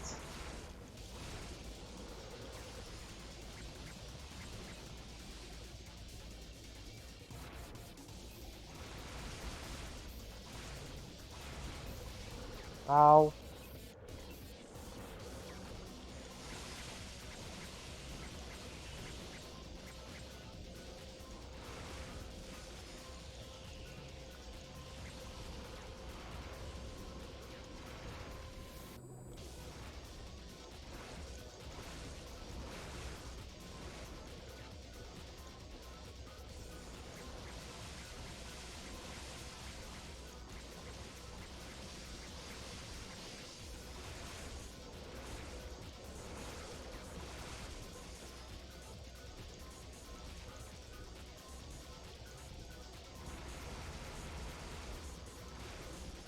I know, right?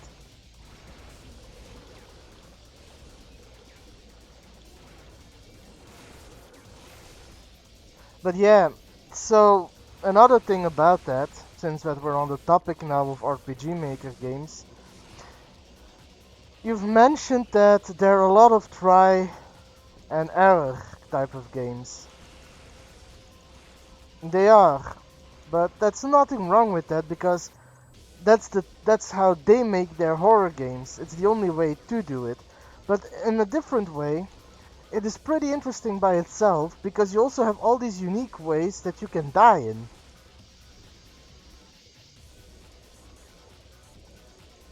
I don't know, I actually really don't mind it.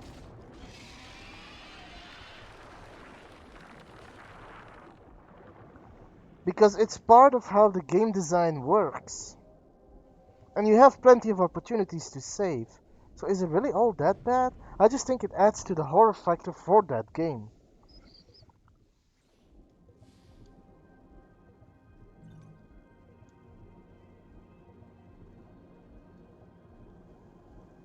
Because there are other games that do it exactly the same.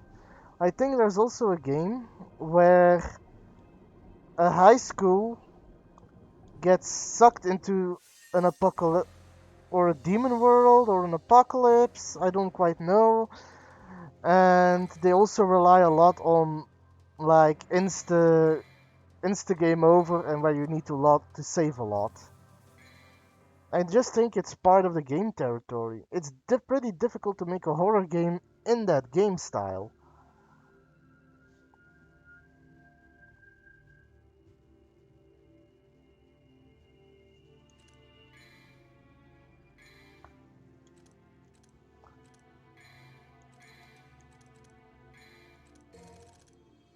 Okay, so bound.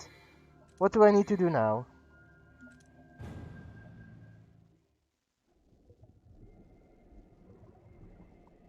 Ah, okay. Alright, thanks, man.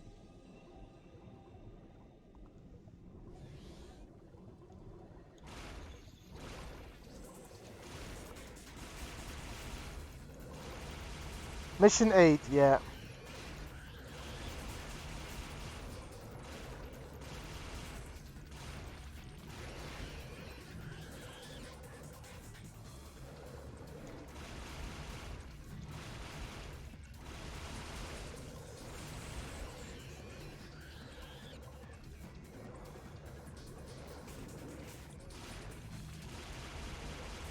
Okay, thank you very much.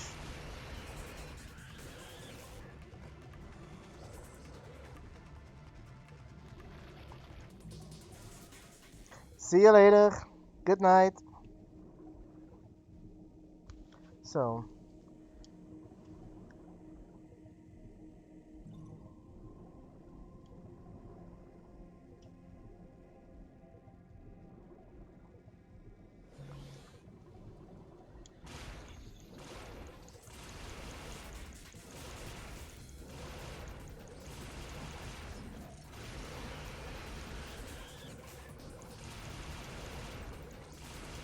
but Bun, I've actually been meaning to ask if you don't mind talking about it on stream. You mentioned that you can't play horror games, and I understand that. But can you watch them or not?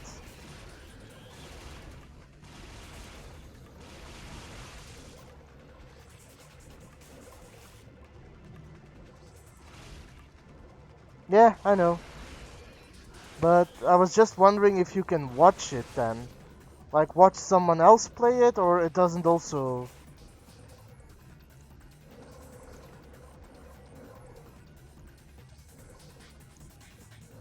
Ah, okay.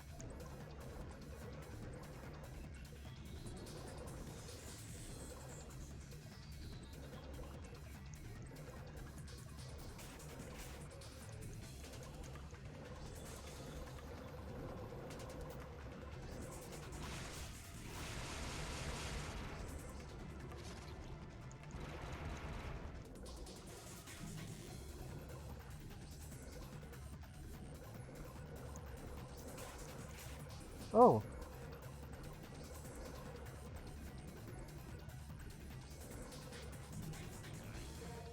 alright. I just want to make sure that I don't do anything that would make you uncomfortable.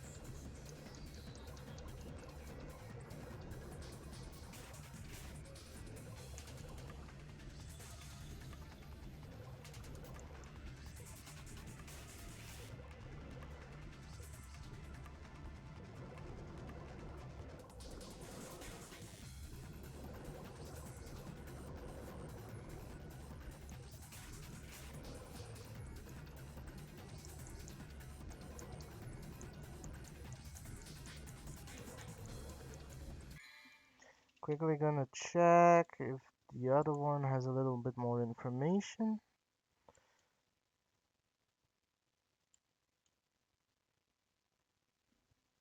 Alcove with two red stripe patterns. Alright. Should be that one.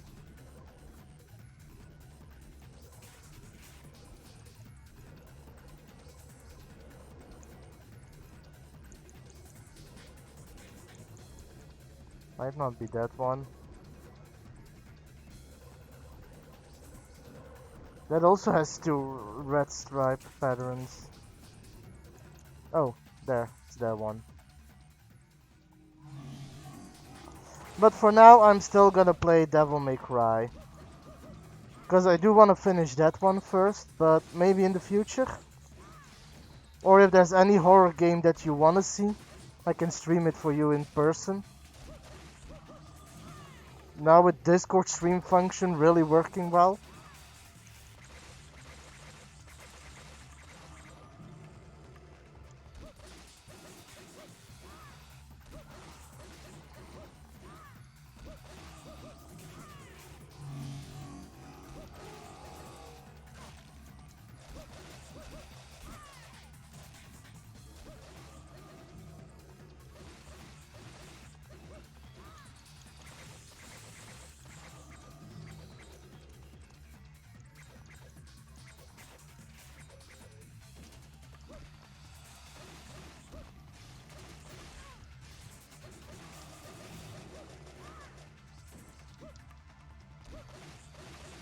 Hmm?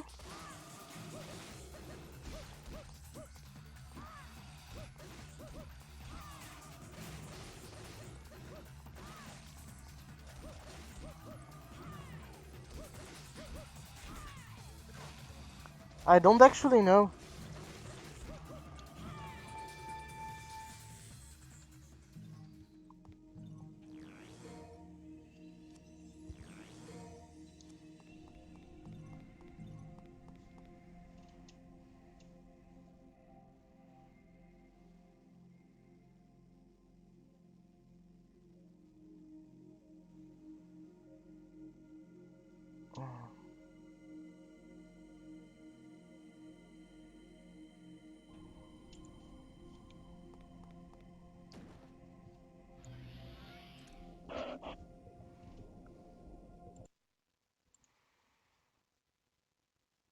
Let me see. Mission 8. Behind reflect my power. Okay. I have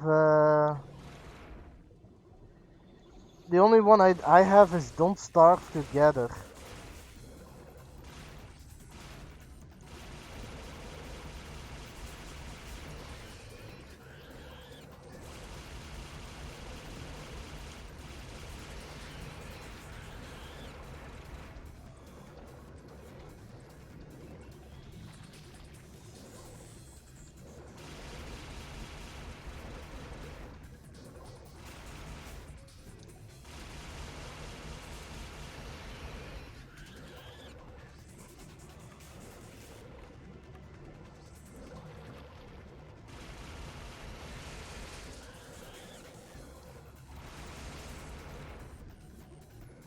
I mean, if you enjoy playing it, nothing wrong with doing that.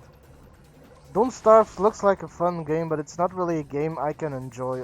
Well, maybe. I've never really tried playing Don't Starve alone. I've only played it with others. But it looks like the type of game I could get bored with really quickly if I play it alone.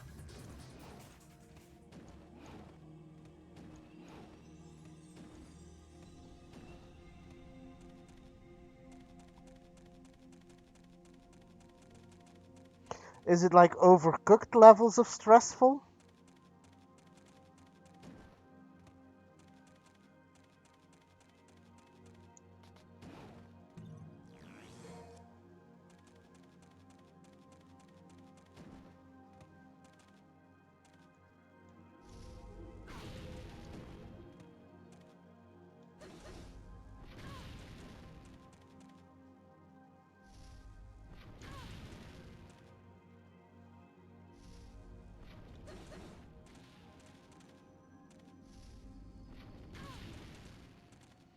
Maybe I'll try it out in the future. Do you have the together version?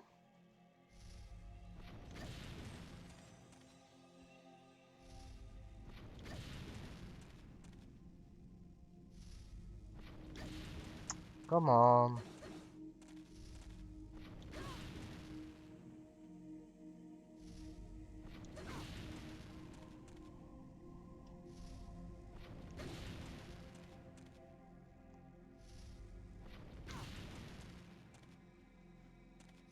Eh, that might be a game we can play together. Hell, you can teach me the game.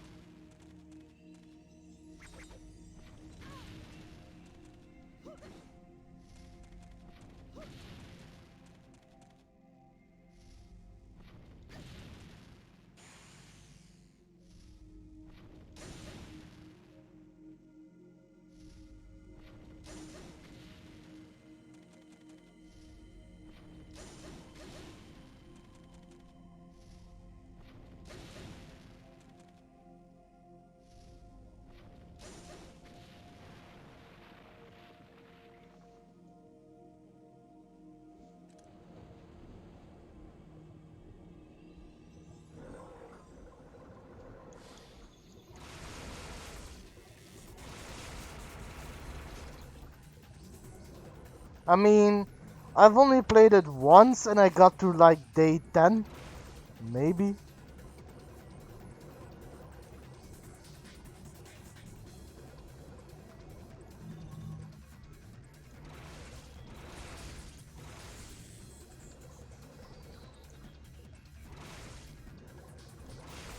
Like, all I know at this point about Don't Starve Together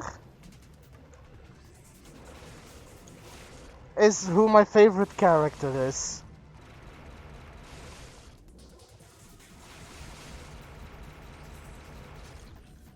And that's about it.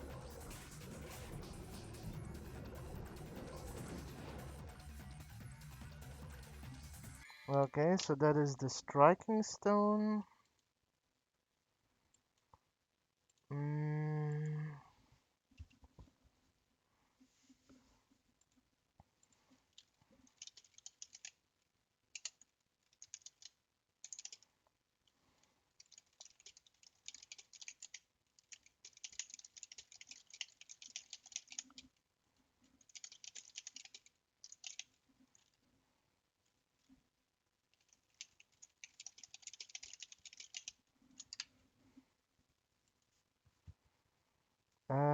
let me check real quick.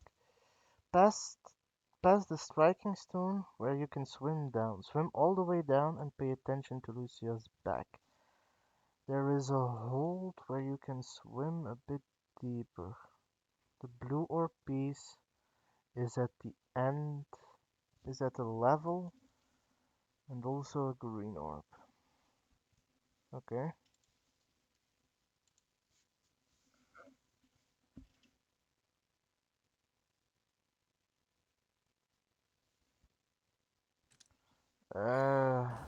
Sorry to hear that.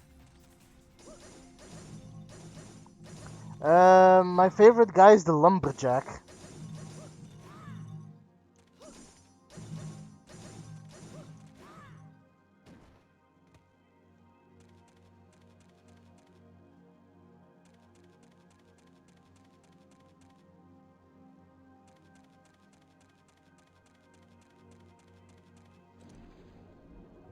Oh, nice. Thanks, bud. I might play it in the future. Although I am more interested in first playing Don't Starve Together.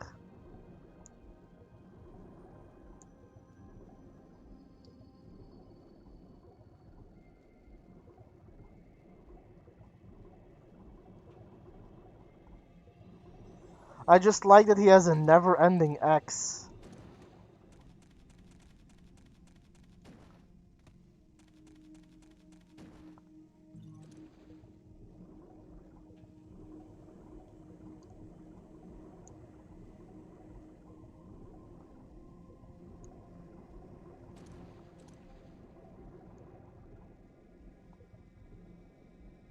Plus his were beaver form. He's funny.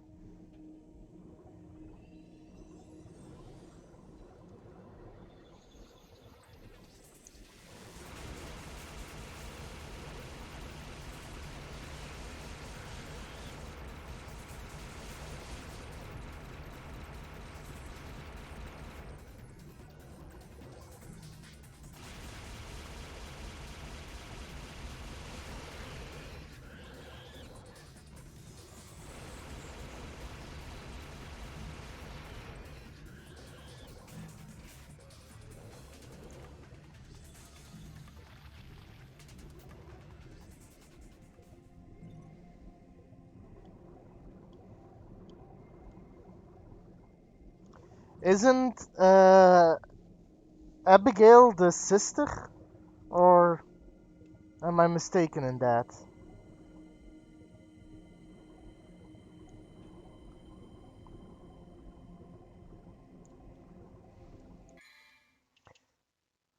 Let me quickly check.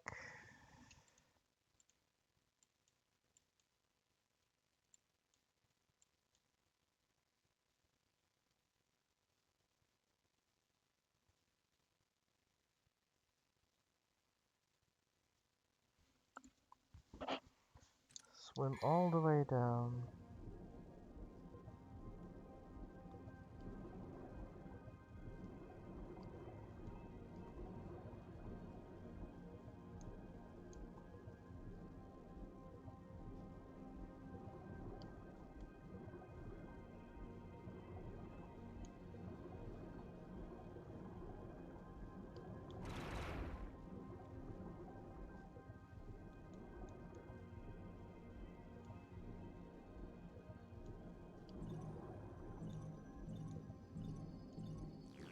Oh, got it.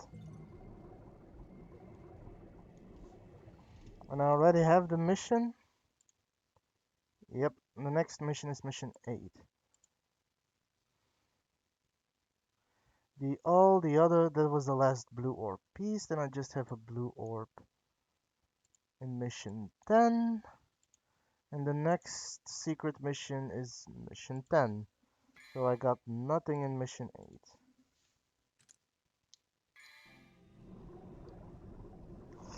I don't know, apparently Twitch chat has been a little laggy, to say the least.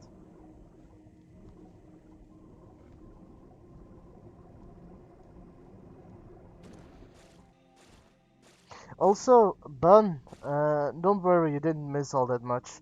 You mentioned earlier that Discord was still giving you ads. Did you use the ad block setting in the... Bun, can you hear me?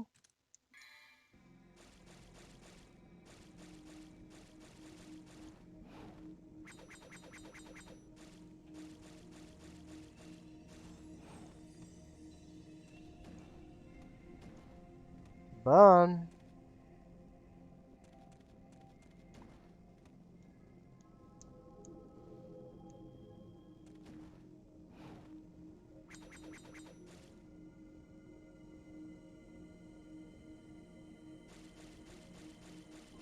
I hope it's done now.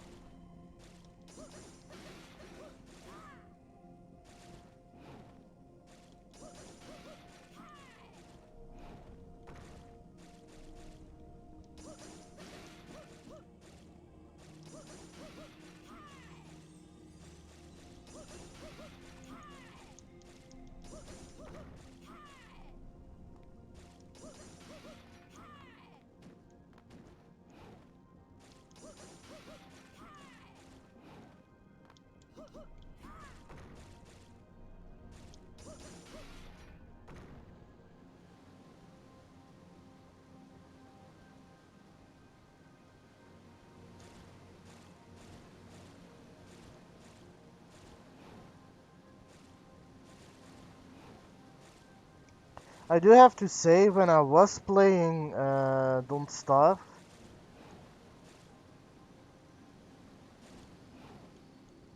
I mean, it's okay. The one thing that I was just gonna get back to that. The one thing that I did really enjoy when I played Don't Starve or Don't Starve Together was building and just making everything.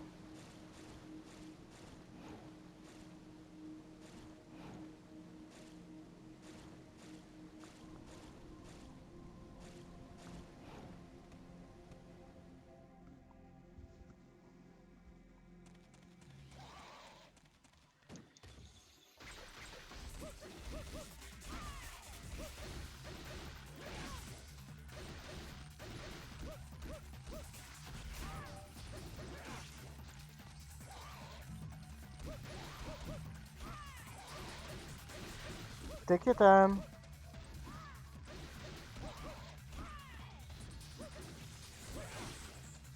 But anyway, I'll wait for Bun to get back before I continue my subject.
Hmm.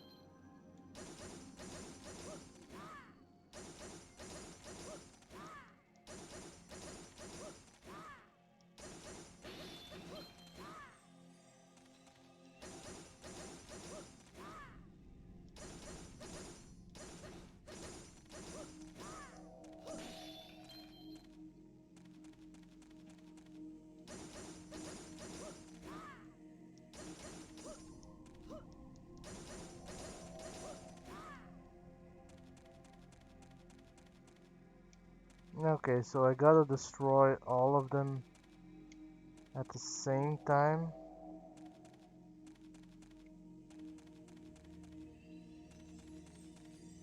Yep.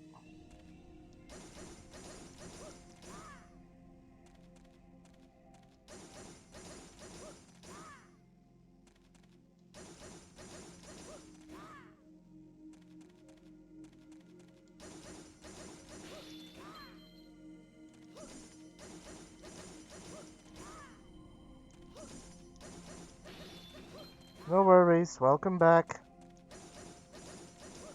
I was waiting for you to get back on my topic that I was originally talking about, despite the fact that I got a little distracted. And I'm too late now, so I'm first gonna do this and then I'm gonna go back to what I was talking about before. Horror games. Anyway, welcome back.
I don't know, but maybe I can try it out later.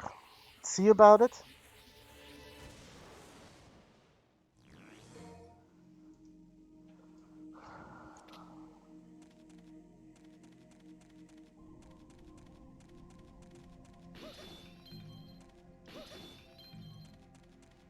And it's okay. You don't need to feel bad about mentioning something or anything. It's actually interesting that they did, and I think it will add to the game if they actually make a survival horror out of it instead of just survival.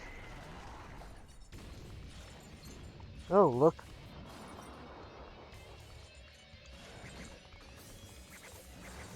That guy's got blue balls.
The Screecher?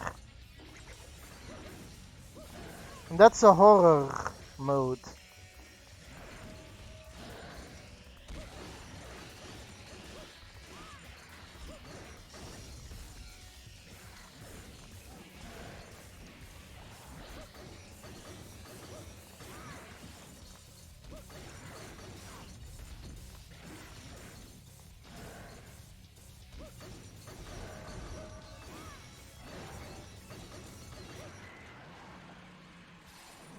Got him.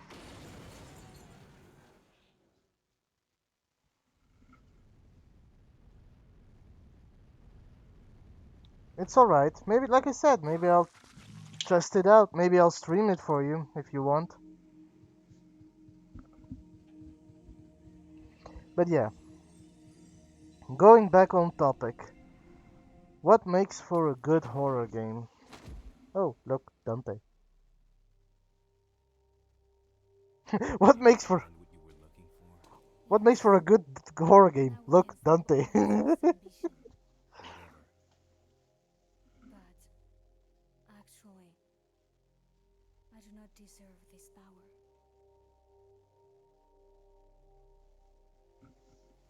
Bring this to Mathieu for me, please. I've got something that I need to take care of. Aww.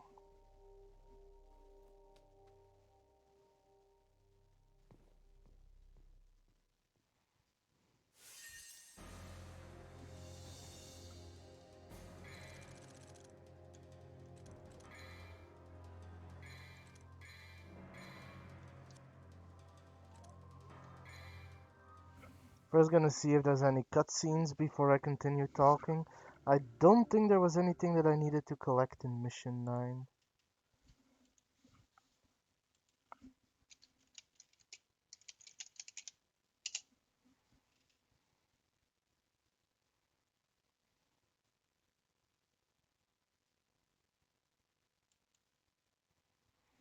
Uh,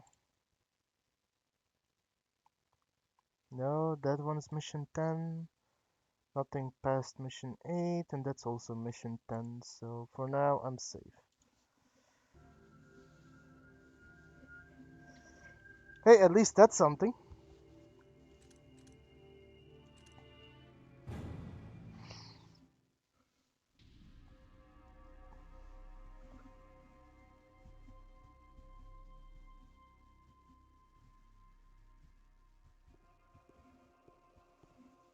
defect, you show promise.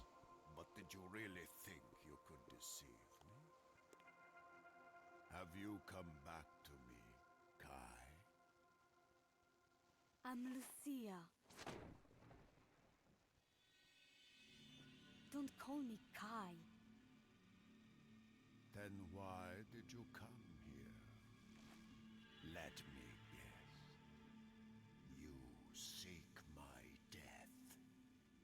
Die!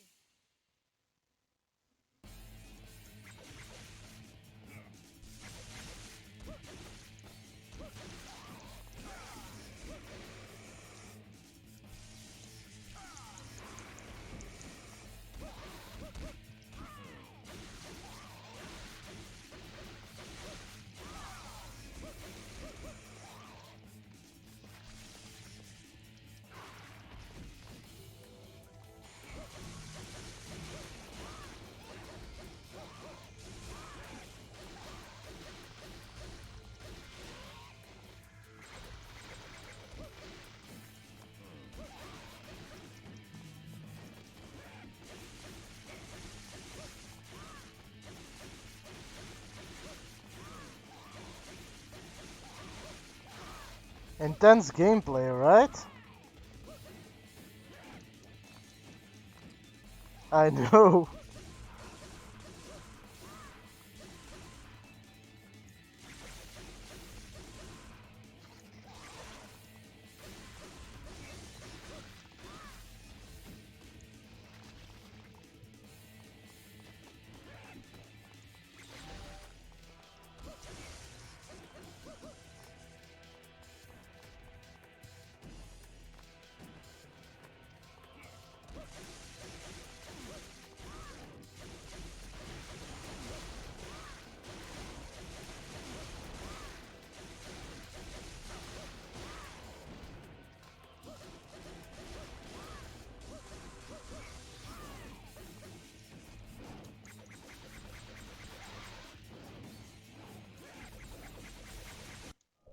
There we go.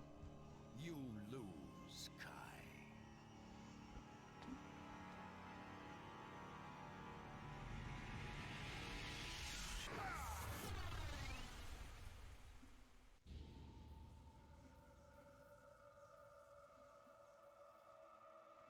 Kill me!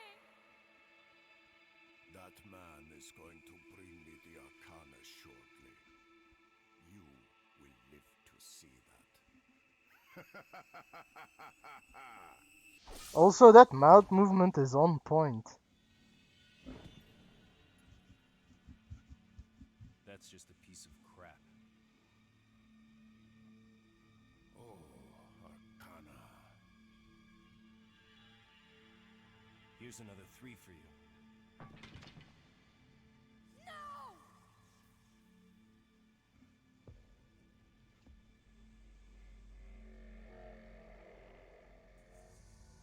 Crap like that doesn't interest me. But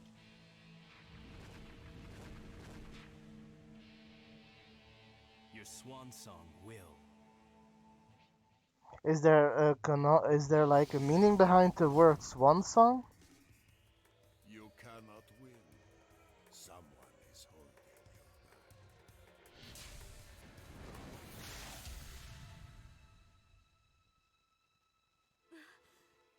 Forget about me. Kill Arius. Don't worry. I've got you. Swan song, does it have another meaning? Or what does it actually mean, swan song?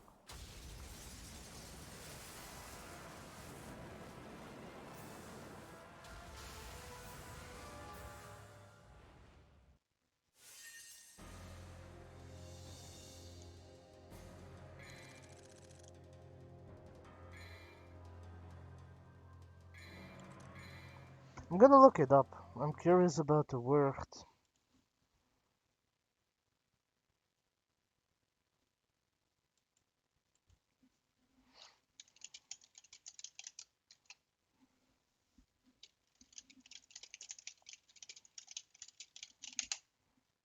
Mm,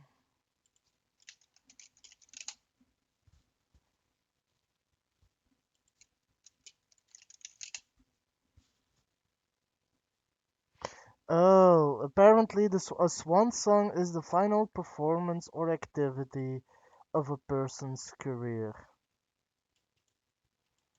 Top left corner of the map or left corner of the room where Dante got his item. His key item key. Okay. And then mission 10.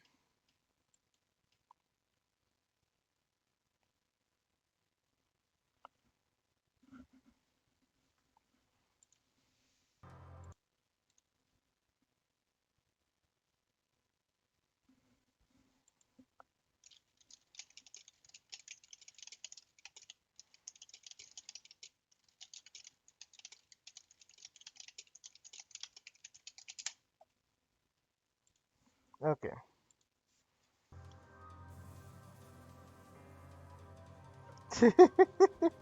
I mean, now you know. But no. Now that we're finally gone. Why did you save me? It's cutscene after cutscene. I can't even freaking I was finish my thought. created by him, Every hero has a weakness. but the ritual was activated because of me. There's still time. We have until the sun is completely eclipsed. But how are you going to enter the building? The entrance is... Where there's a will, right?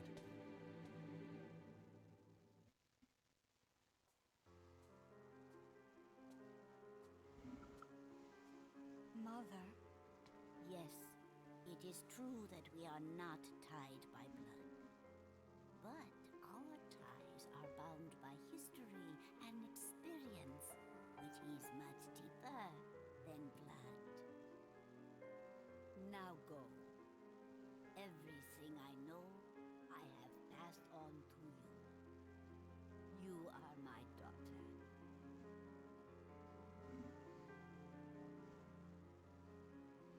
thank you, Mother.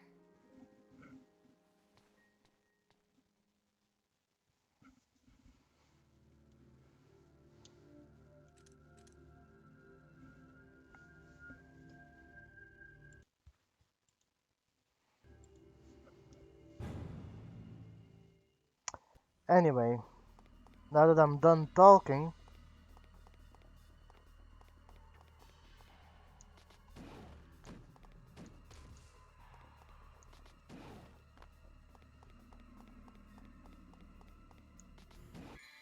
oh, not that. I'm doing such a good job in my podcast. No, but now that the cutscene is done, maybe I can actually continue talking. In the area with the first blue device and abyss codes. Okay. So, since we're nearing the end of the stream or the podcast, um, what do I personally think makes for a good horror game? First of all, it needs ambience. It needs to build up an atmosphere. Like those adrenaline-fueled games often don't build up atmosphere, they just stretch your attention span and then jump scare you.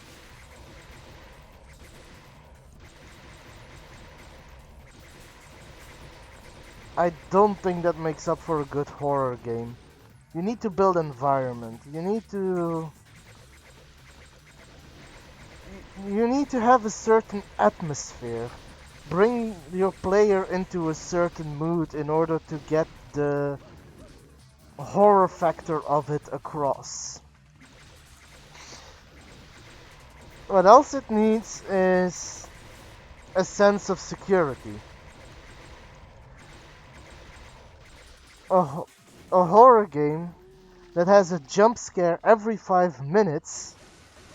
I'm not talking about things like Five Nights at Freddy's. No, this is about there are genuine horror games out there, or things that are labeled horror games, that have jump scares every 5 minutes.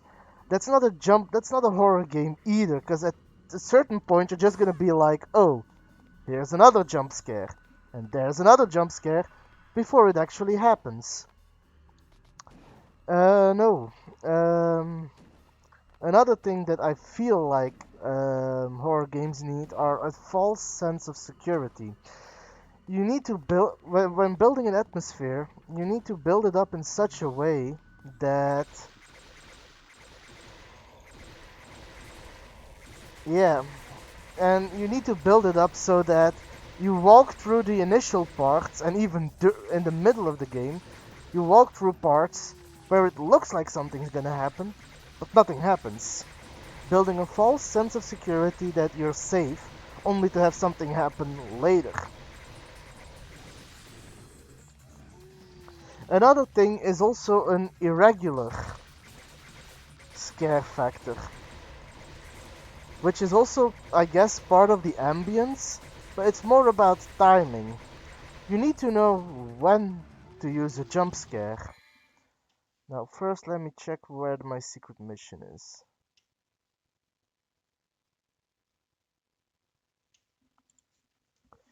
Okay, it should be on the left.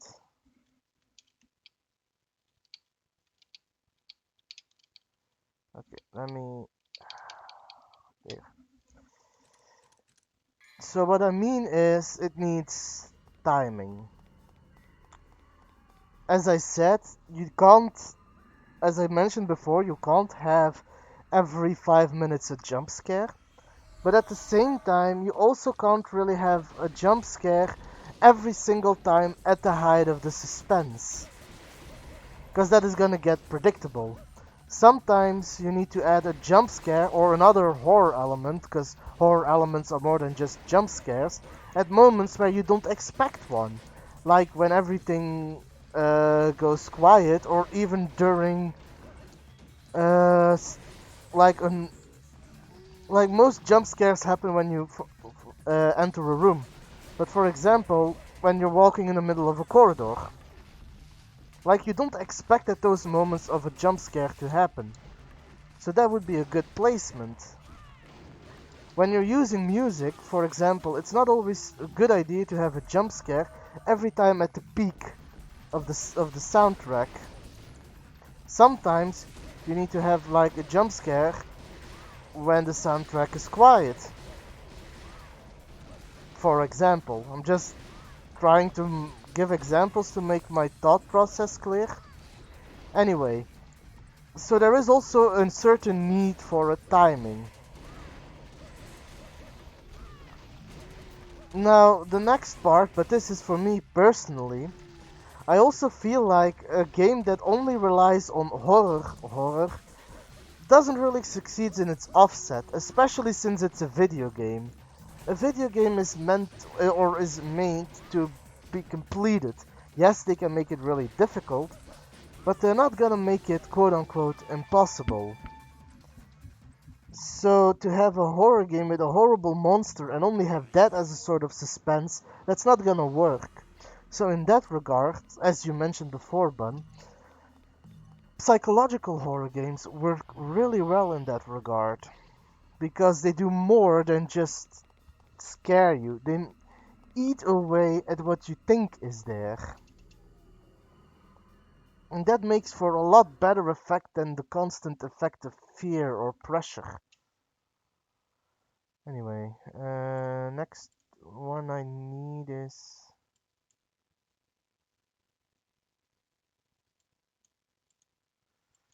Okay.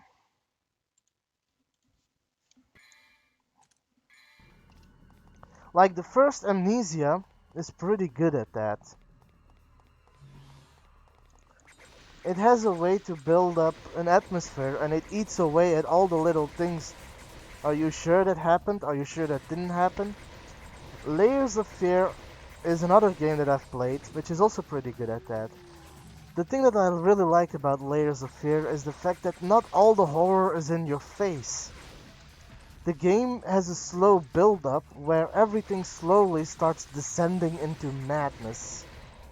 And it doesn't immediately happen, it's a slow build-up. It changes gradually as you push forward in the game. And that's the type of horror that I think does really well, but doesn't get used enough.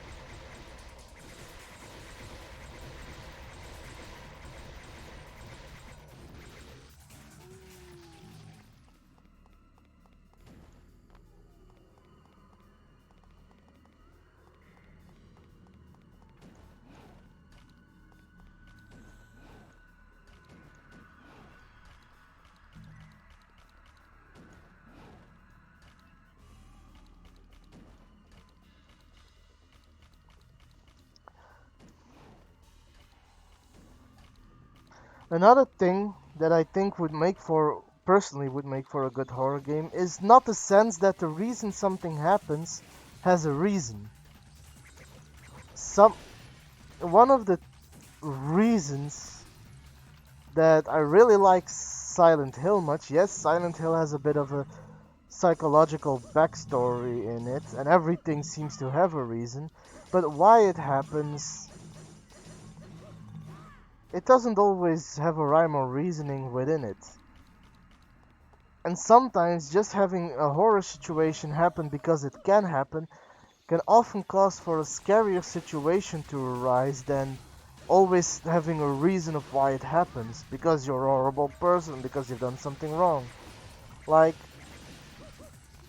sometimes it happens because bad shit happens to good people. And you don't need a reason more than that to make a successful horror game.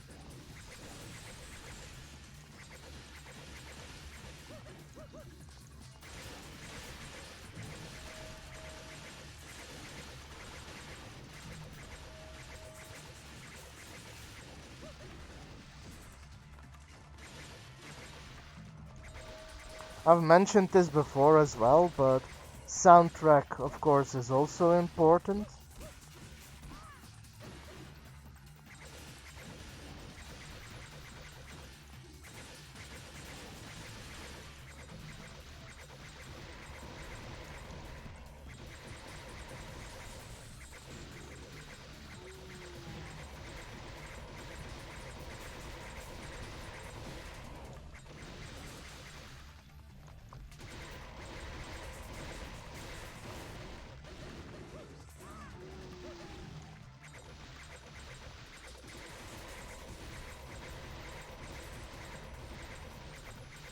Having a good soundtrack can make or break your game.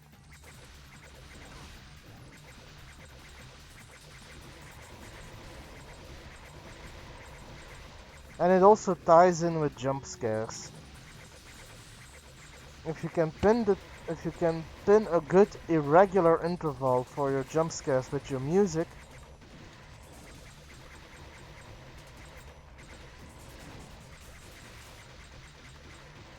it's a good balance about trying to find a mixture between timing, building a good environment, building a good ambience, and not overusing jump scares, because that cheapens the experience. And I think those are the things that you need for a good jump scare. You don't always need a villain. Like there are actually games where, or horror games, I think, don't pin me on this, where the quote unquote bad guy or the monster doesn't exist. And it's just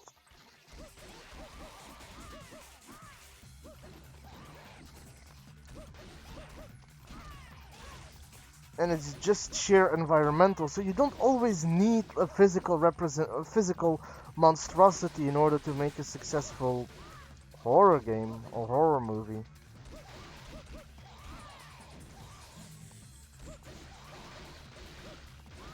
And of course, but this is more like a personal connotation, but it needs a story. Like, yes, you can make a horror game without a story, but I personally do enjoy a story more, and it can really make a horror game that is mediocre otherwise really good. Just having a good story, or an interesting one at least.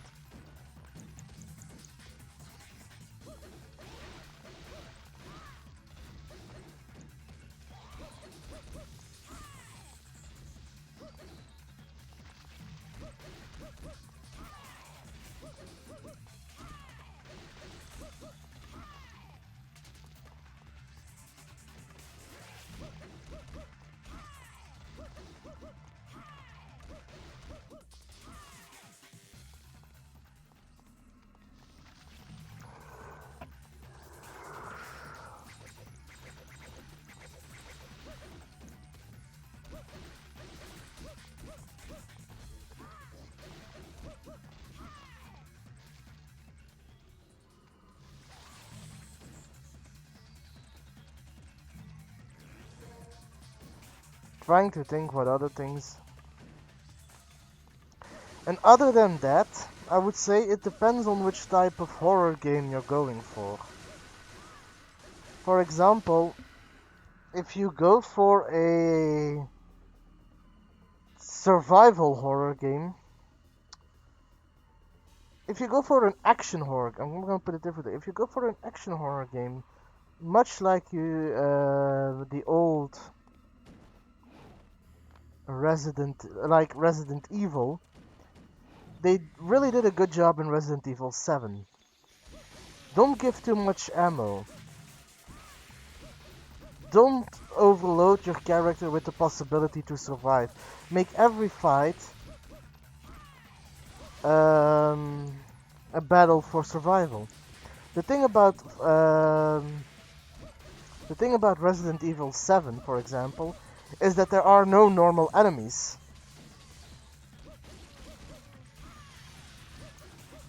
I'm saying that now, but I might be actually wrong. There might be normal enemies, but I don't actually remember there being. I thought that most of those were literally boss fights or boss encounters.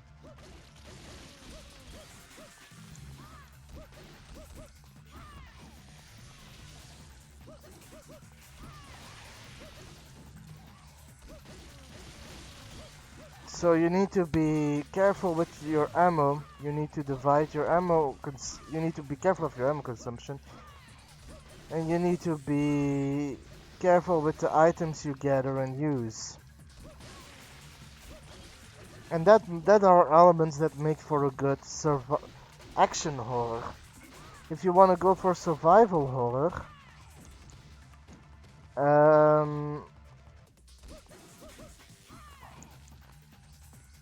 give a sense of urgency. Do something that makes it important that you do stuff within a limited amount of time in order to secure your safety. One good example of a survival horror game that I personally know of, sort of, it's a little bit puzzle, it's a little bit survival, is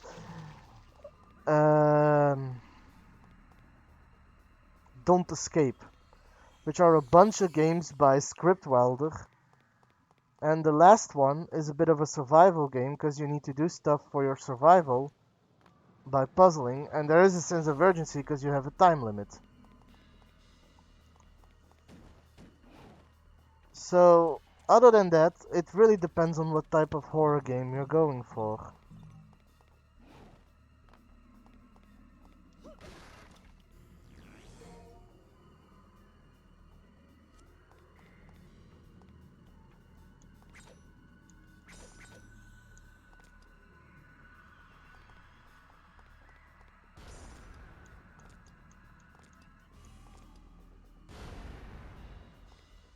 Okay.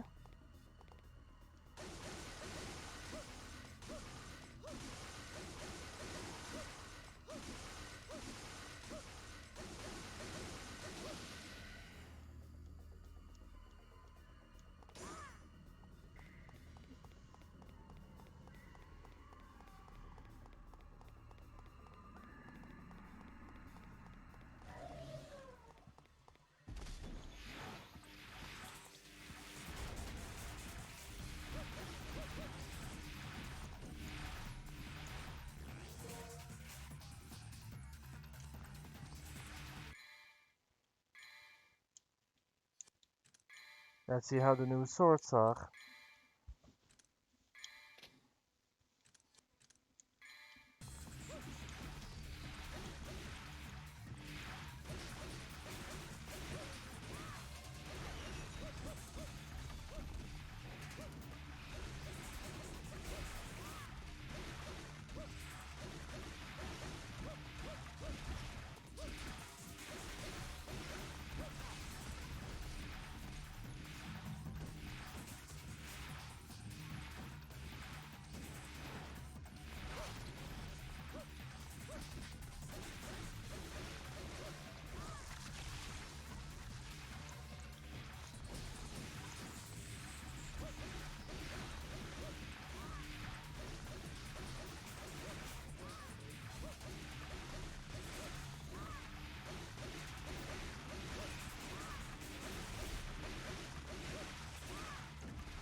It's okay.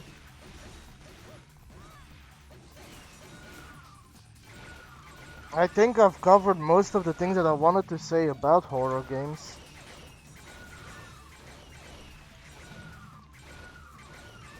And we could use more, but I guess we'll see what the future brings, right?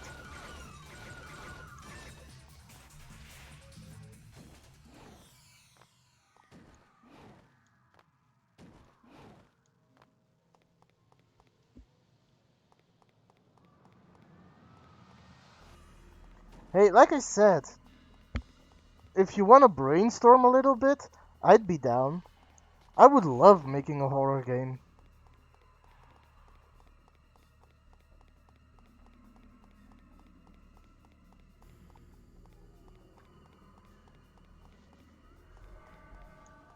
I'm just not good at much when it comes to actually the creating process. I can work on a story, characters and such. That's about it, probably.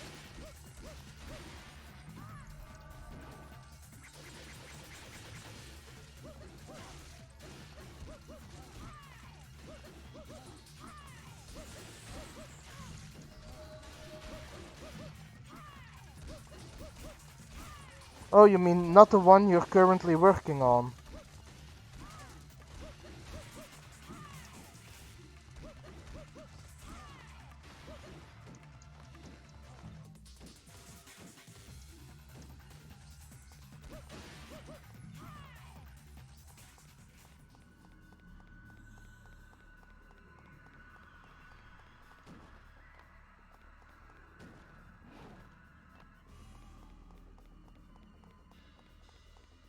Yeah, but it's okay.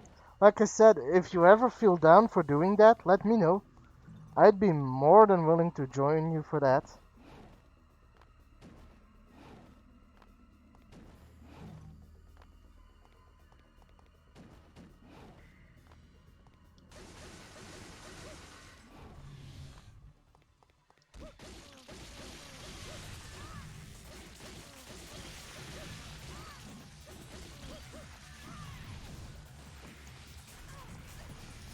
For me, it's more the passion of writing. I really like writing, so I do think I could help. I do think we could come up with something interesting between the two of us.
Okay, yeah, that's a deal then. And the one we make together, we can make other people play.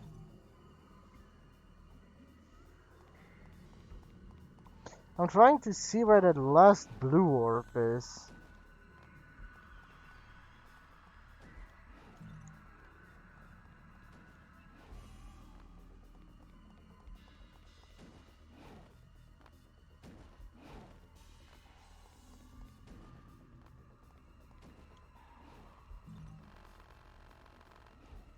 Oh well, that was nice.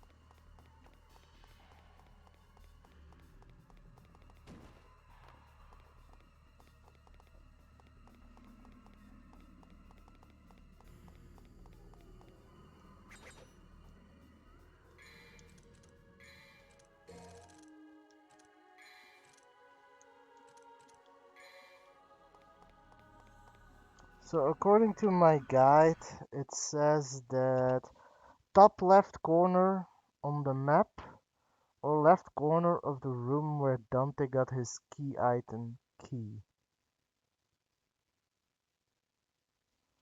Which honestly doesn't say all that much.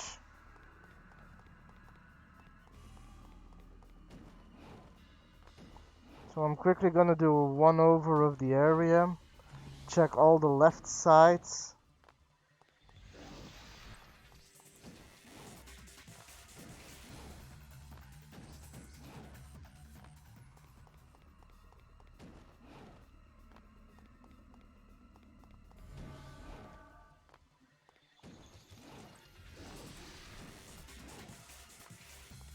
What program are you gonna be using to make that game, out of curiosity?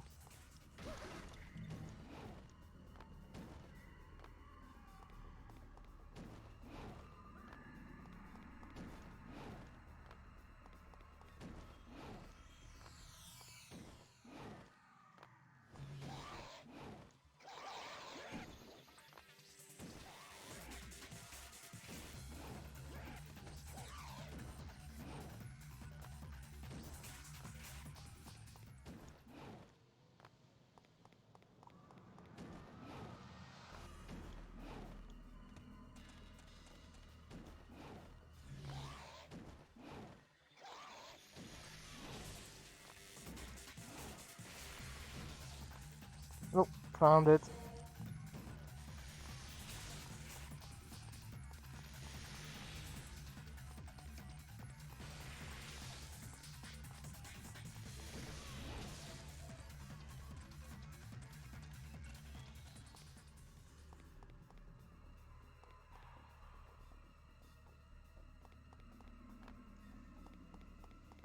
Oh, okay. So it's gonna be RPG Maker 2003 then.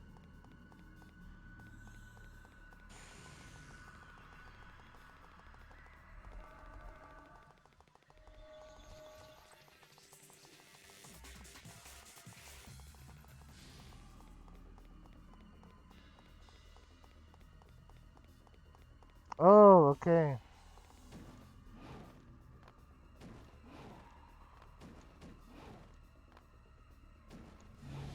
Well, I'll be looking forward to it.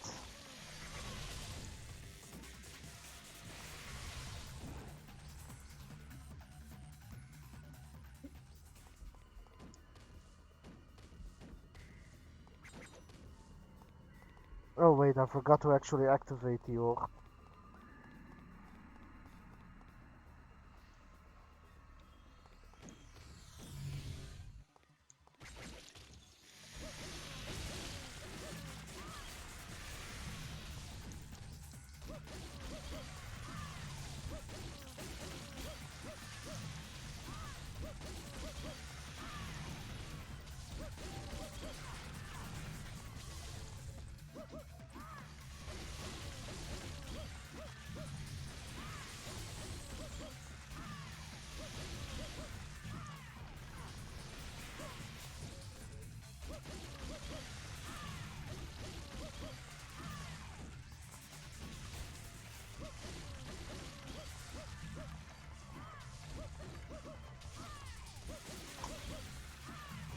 You know what would also be an interesting addition for a good horror game? Not always showing the good choice as the good choice. Sometimes the good choice is the bad choice. Not immediately see like good or bad consequences of the choices you make.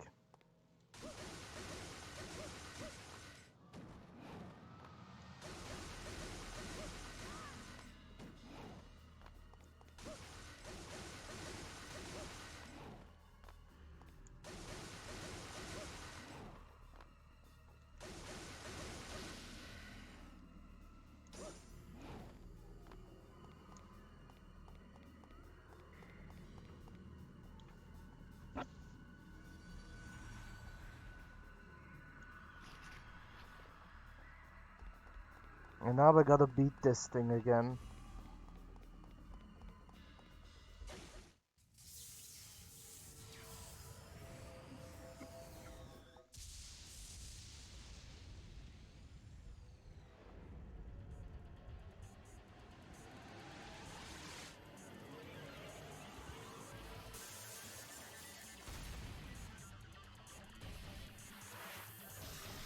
Oh, look, it's Phantom again.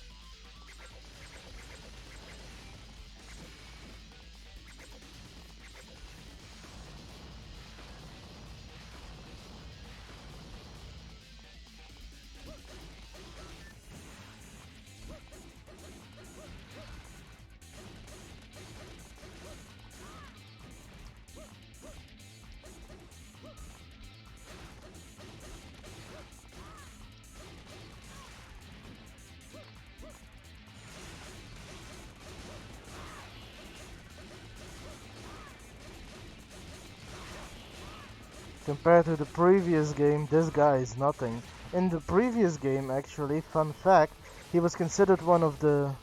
Oh, no worries, welcome back. So, I'm having to fight another Phantom, and one that is a lot easier than his predecessor in the first Devil May Cry. Because in the first Devil May Cry, he's considered as one of the hardest first bosses from video games. Here, he's just a joke.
However, this is where I'm gonna leave it off.